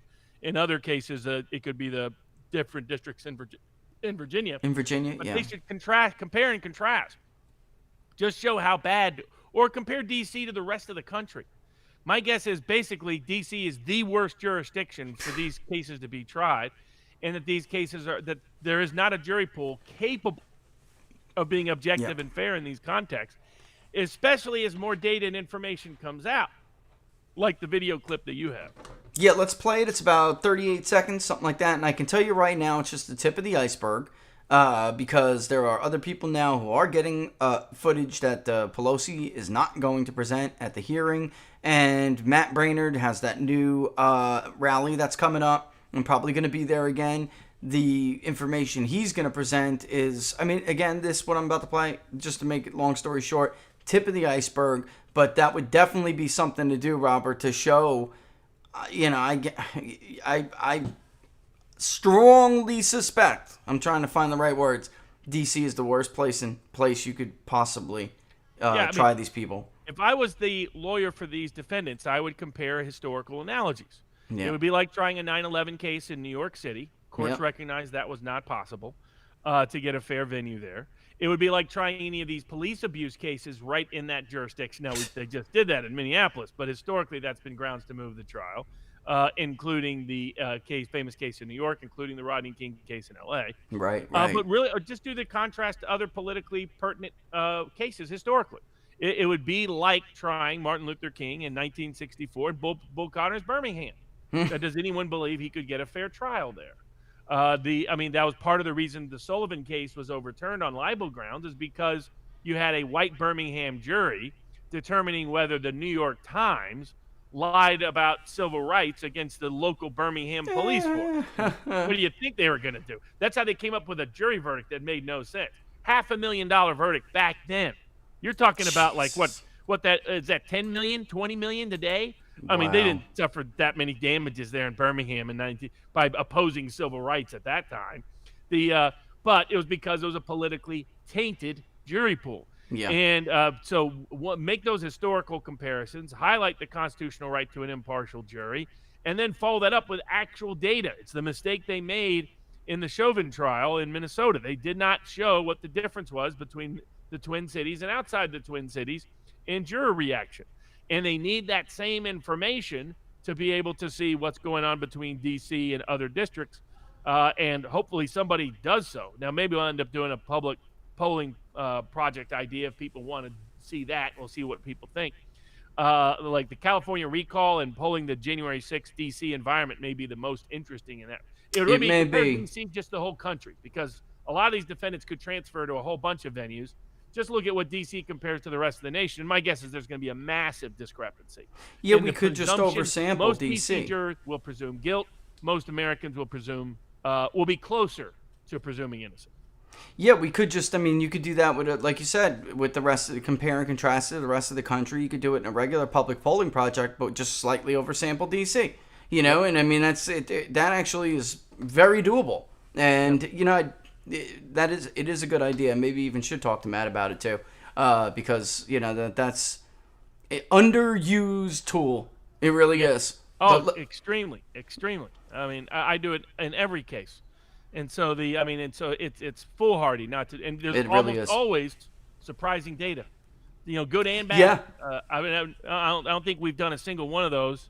And I used a bunch of other focus groups back in the day. I always had surprising responses. There always was always something in there that I was like, you know, it might have confirmed some basic intuitions or instincts, but there's always some flair of something that popped up that, you know, whether you have a manageable trial or not, whether you have a manageable veneer or not. But lawyers got to start doing it more in the January 6th defense. But it'd be a way Matt Braynard could support those without just finding a lawyer to do it. In other words, help raise funds to do public opinion polling that will support venue transfer motions, that will support jury selection being meaningful and going into great detail, things of that nature, so that you don't get Roger Stoned again. Which is like right. Stone did, because his lawyers failed to follow up on that. And that's how a bunch of Democrats who were eager to lynch him, and some of whom had said so before they even got on the jury. Which they also didn't see. Right. Oh, man. All right, let's play this clip, and you'll see what we're talking about. 38 seconds or so.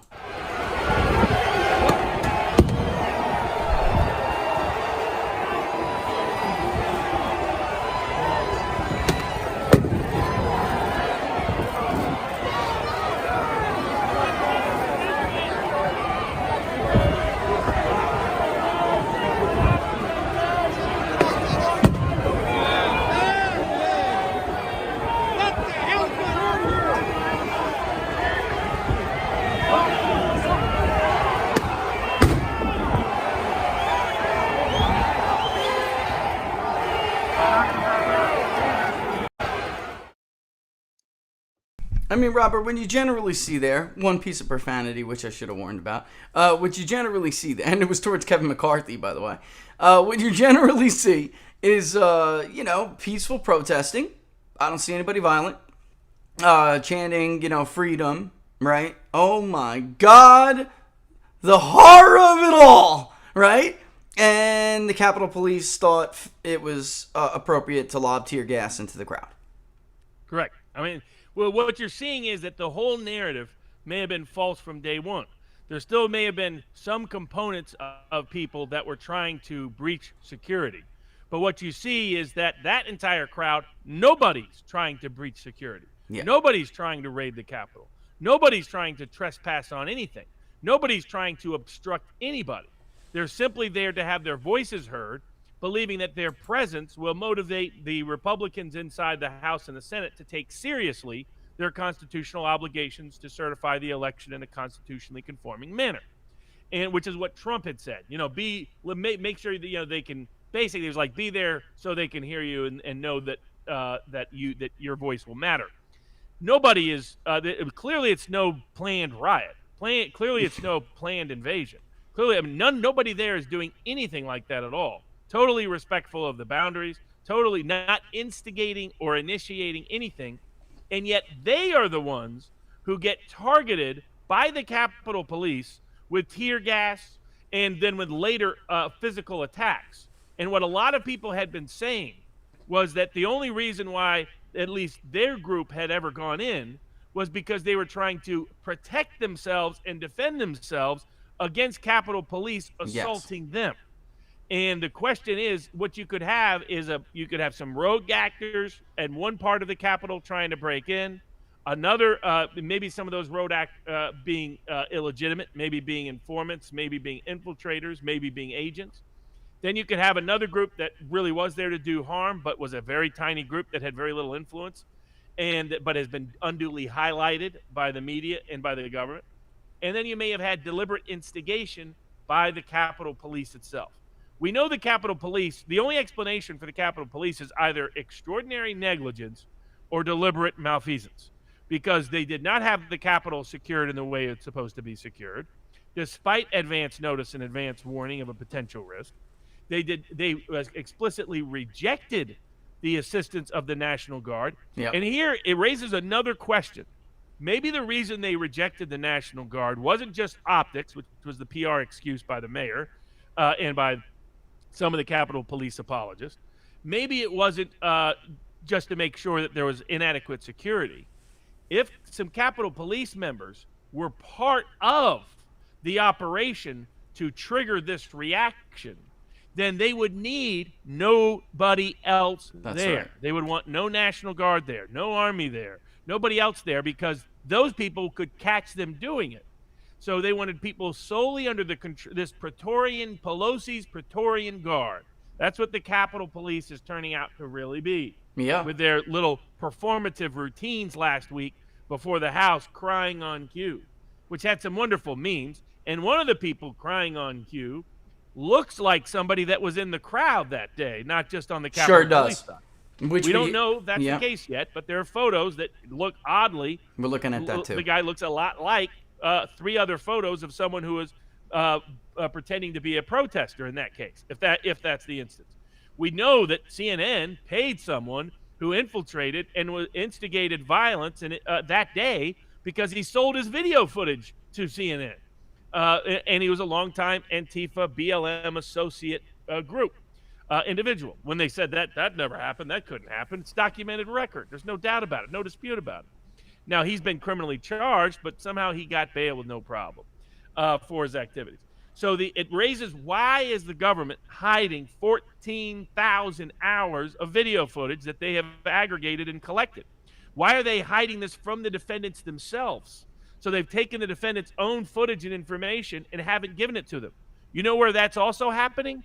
It's happening in the Whitmer case, where they've taken the defendant's own phones and won't give their own phones back to them. Because maybe those phones show what some of the evidence already has come out to show, which was the FBI instigated it was entirely an FBI plot and an FBI entrapment to the core. What we talked about as soon as we heard the story about Whitmer. And that kidnapping right on the eve of the election, in a key presidential election in a key swing state, to excuse a unpopular governor and make her look like a victim. I mean, nobody smelled that rat coming. And the head one of the head agents involved in that plot became one of the head agents in charge of January 6th. He got promoted soon thereafter. So I mean, rewarded for his service. I mean, that's where Glenn Greenwald's talking about the long history of them doing these entrapments post 9/11. Yes. I mean, we remember that.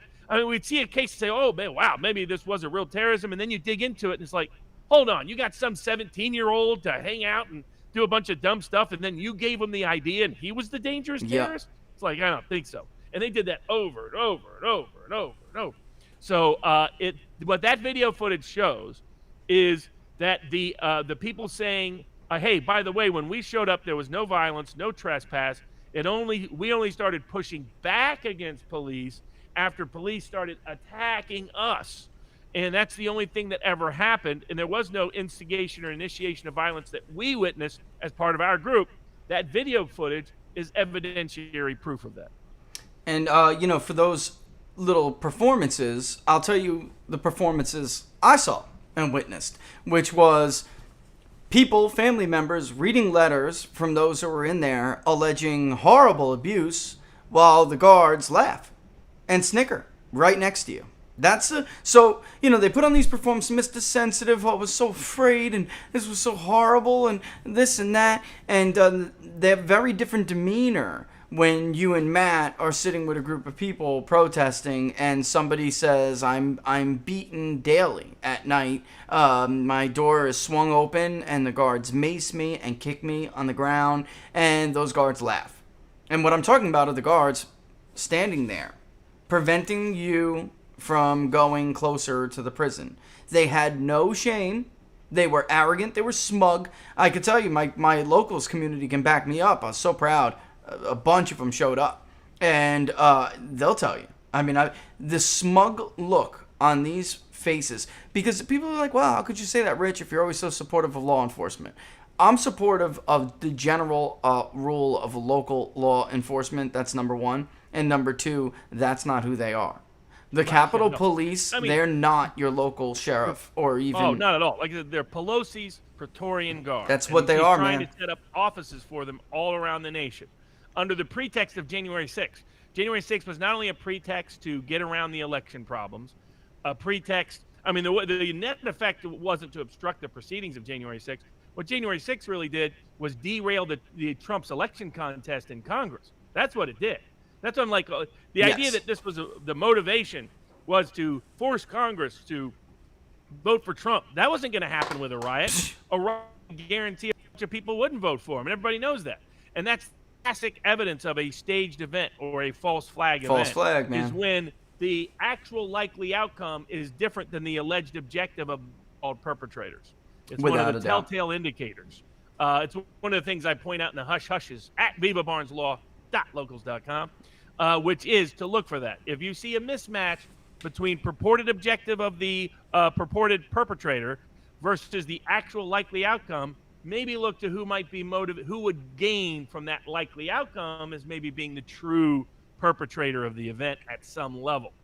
For instance, I mean, that's really sort of what happened. And for people's analogy about how prison conditions can be, aside from this Capitol Police, they showed last week that, I mean, even the police unions came out being critical of them. These are not real cops. These are Keystone cops. Yep. They are the Praetorian Guard of Nancy Pelosi. She's trying to extend and expand her power in an unlawful way. My view has always been the executive branch should control the Capitol. I don't understand how this is constitutional at all, Robert. It's not. It's not. How could they are not supposed to have law enforcement authority? That is, it's not it's anti-constitution. Only power of the purse. That's it. You can pull the purse strings. It's power of the sword. You can pull the purse strings all you want if you're a legislative branch. It's not just it's not like unconstitutional. It's anti-constitution. It's everything the Constitution is not. I don't even understand how complacent we've become. Exempt from FOIA. That's they're right. The only group exempt from public transparency. Which I didn't know. The only law enforcement group outside of executive control or judicial oversight in a meaningful manner. And what legislature is going to have oversight of their own private police force? I mean, so this is just a joke. And now they're expanding it nationwide under the pretext of January 6th. January 6th was a convenient pretext to derail Trump's election contest, try to completely defame and all of Trump's supporters as quote-unquote domestic T-words, and at the same time to dramatically expand the power of the sword in the hands of Nancy Pelosi by giving her a private police force that can go all across the nation now under the guise that to protect our members of Congress. That's the pretext. It can be you catastrophic. also see from these judges and these politicians like that dimwit senator who praised the guy who shot Ashley Babbitt. I forget which senator was it. It was one of the ones from from North Dakota, I think. Thune. Yeah, Wasn't it Thune? Isn't he number 3 in the Senate or number 2? Well, technically, he really is number 2. He's number 2 behind McConnell. Yeah, he really is. He'd be the guy to become the next majority leader if they took over. He's in line. Retire. Absolutely, he's in line. He's McConnell's. He's McConnell's man. Down deep, what they are offended at wasn't any riot occurring. They are offended that anybody would dare come into their chamber. That's right. You might have thought it was the people's chamber, but not in their world. It's their chamber. They're royals and you're plebes, and you better get used to it. And if you simply come in uninvited, we'll shoot you on sight and be glad about it. That's what exposed was the contemptuous arrogance, this Roman Empire-like, that's right, we're the privileged senators and you are just the commoners mindset that is precisely foreign to the constitutional foundation. And all of this likely would have been avoided if there was no Capitol Police. If instead it was National Guard that guarded the Capitol. If it was, I can't say FBI, but if it was some other Secret Service who were guarding the Capitol, that should be the executive branch's control over that part of government because they have no constitutional right to it and we're seeing how it was abused on January 6th and being abused because of January 6th. It would be catastrophic, folks, to expand this nationally, which they absolutely are trying to do, and they will use this hearing as a pretext to fund another $80 billion to Merrick Garland to make sure the FBI has plenty of money to ferret out people who disagree with them, and then to expand. $2 billion they gave the Capitol Police. Yeah, $2 billion increase in the Capitol Police budget after January 6th. That's why they're setting up all these offices all across the country. And they're coming out and crying all day for him. You know, along crybaby kissing her. This guy, he got on his knees for Nancy Pelosi. That's what he did. He knows he's in a tough fight in Illinois. If Republicans were smart enough and consolidated their opposition to him, he'd be in deep trouble. So he knows that he may end up in a situation where there's large-scale Republican defections in a general election, or they just leave that vote blank. So he made a deal with Nancy Pelosi. And I guarantee you, Robert, I've been in this a long time, I've been in this game, the DCCC will not support the Democratic candidate in that district in Illinois. How much you want to bet it will be a redo of Alaska, Joe Miller and Lisa Murkowski. Because Joe Kent that is what be Joe Kent too. Yeah. But if the Republican incumbent's in the other one, the Democrats will help make that happen. Absolutely. Artificially support her just to try to defeat Joe Kent in a runoff. It's going to happen a lot. How that general election works in Washington. And for a lot of people that have asked, we are going to be starting some sort of political group to filter through a lot of these candidates, because people have asked for guidance about people, and we're going to be doing that come in the fall, so that by late fall, early 2022, can give some guidance on who's a legitimate populist and who isn't, who's worth investing time and money in, who isn't. We are going to be doing that for people because of what the problem we're seeing in Kinzinger's district, with some split opposition and disagreement about who's who and what's what. Same in Wyoming, where Cheney can't get above 20%, but right now that's going to help her win if it's the opposition is split four ways, which is exactly where it is right now. Yep. And so right now she's within the margin of error of winning solely at 20%, even though when they put her one-on-one, she only still gets 20%. She gets killed. 50 points. Yeah, she gets killed. And this is the stupidity. The establishment's still doing a much better job manipulating these election systems than the populist side of the equation is giving direction and guidance.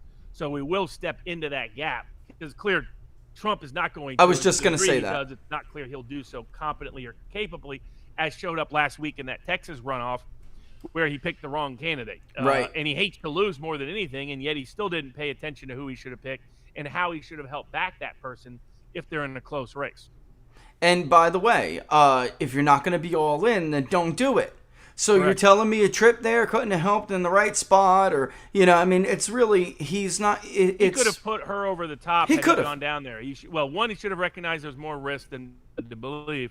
But secondly, if she was worth the expenditure of effort, then once you're in, go down there himself, raise money for her himself, do a rally for her himself. He still doesn't understand this part of the game, and his advisors clearly do not. Or at least most of them do not, and it's a problem. And so the goal is for us to step into the gap a little bit and provide guidance for as many people as possible in that arena, because clearly nobody else, unfortunately, is doing so with any consistency or effectiveness. And that's what it comes down to, Rob. I mean, first we're waiting around to see, is he going to come in and suck all the oxygen out of the room? But now it's to the point, is he going to come in and him and his advisors are going to blunder it all up, even if they do? So, that's equally unhelpful. So as much as, we've been getting this a lot lately. I know you have too. I was watching your live chats. People ask you damn near all the time, so that's just the way it's going to have to be. That's it. Yeah, absolutely. And now, so one last component for the show, the international perspective, the Hungary and Orban. Mm-hmm. If people have been paying attention, they have seen the EU started to wage war on Orban. And George Soros has a special interest in Hungary, back from his days helping the Nazis. Yeah. Orban is the best populist. He was Trump's best friend of any international leader by far. He is the most dynamic populist in all of Europe, one of the most dynamic populists in the world that leads his government.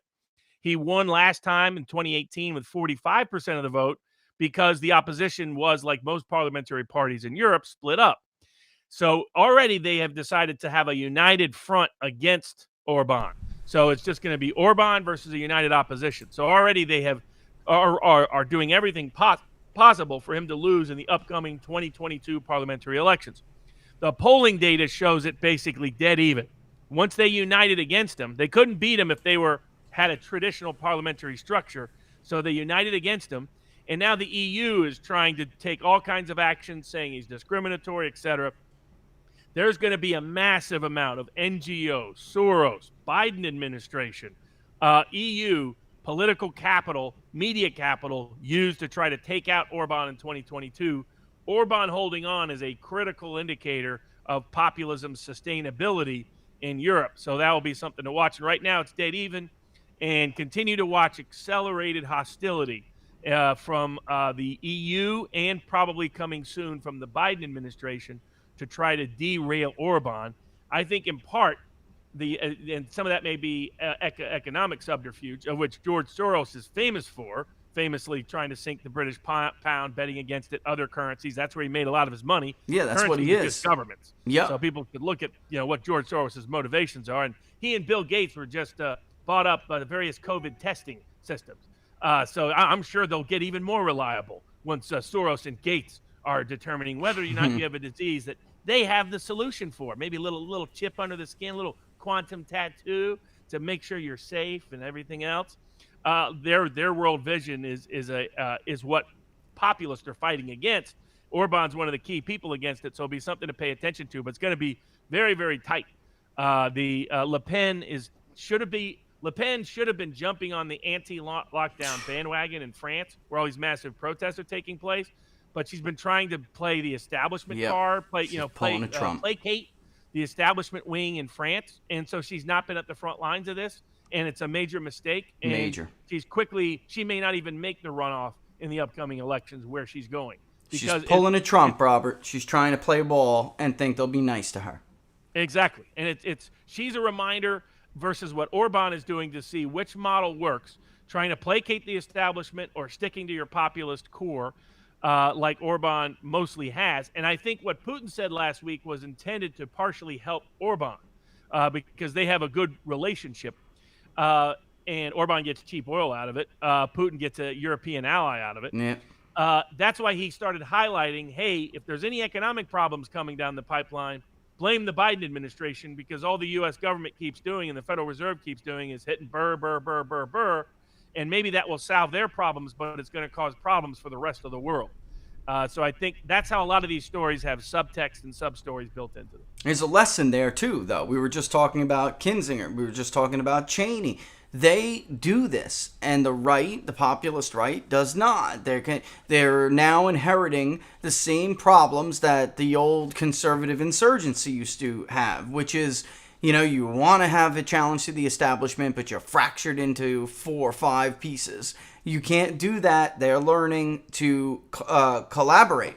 They are now becoming this hive mind cabal in every facet because they know there's going to be a blowback, and they're just trying to get to 50+1.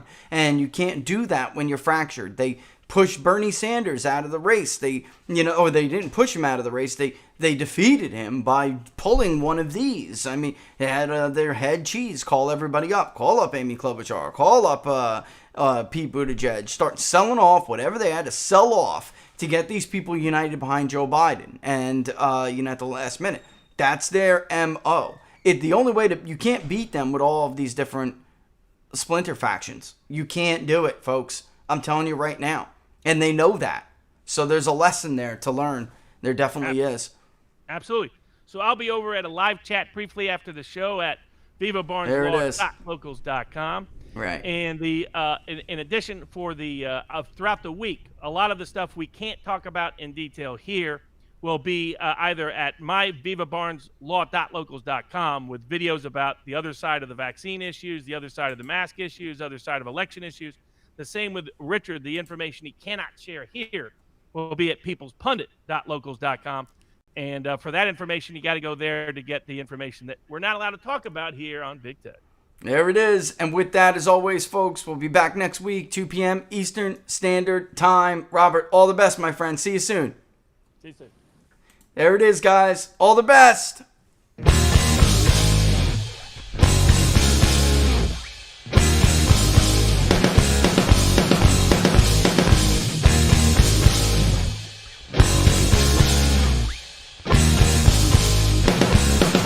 Oh, and guys, I'll put that crosstab in a chat.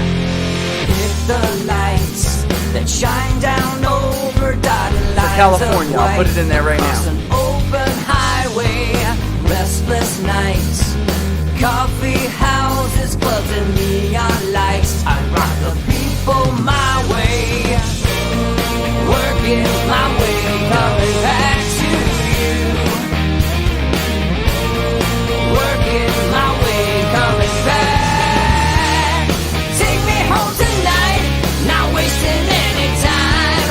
Highway 95, engines on overdrive. From town to town, and in between, I see you in the morning.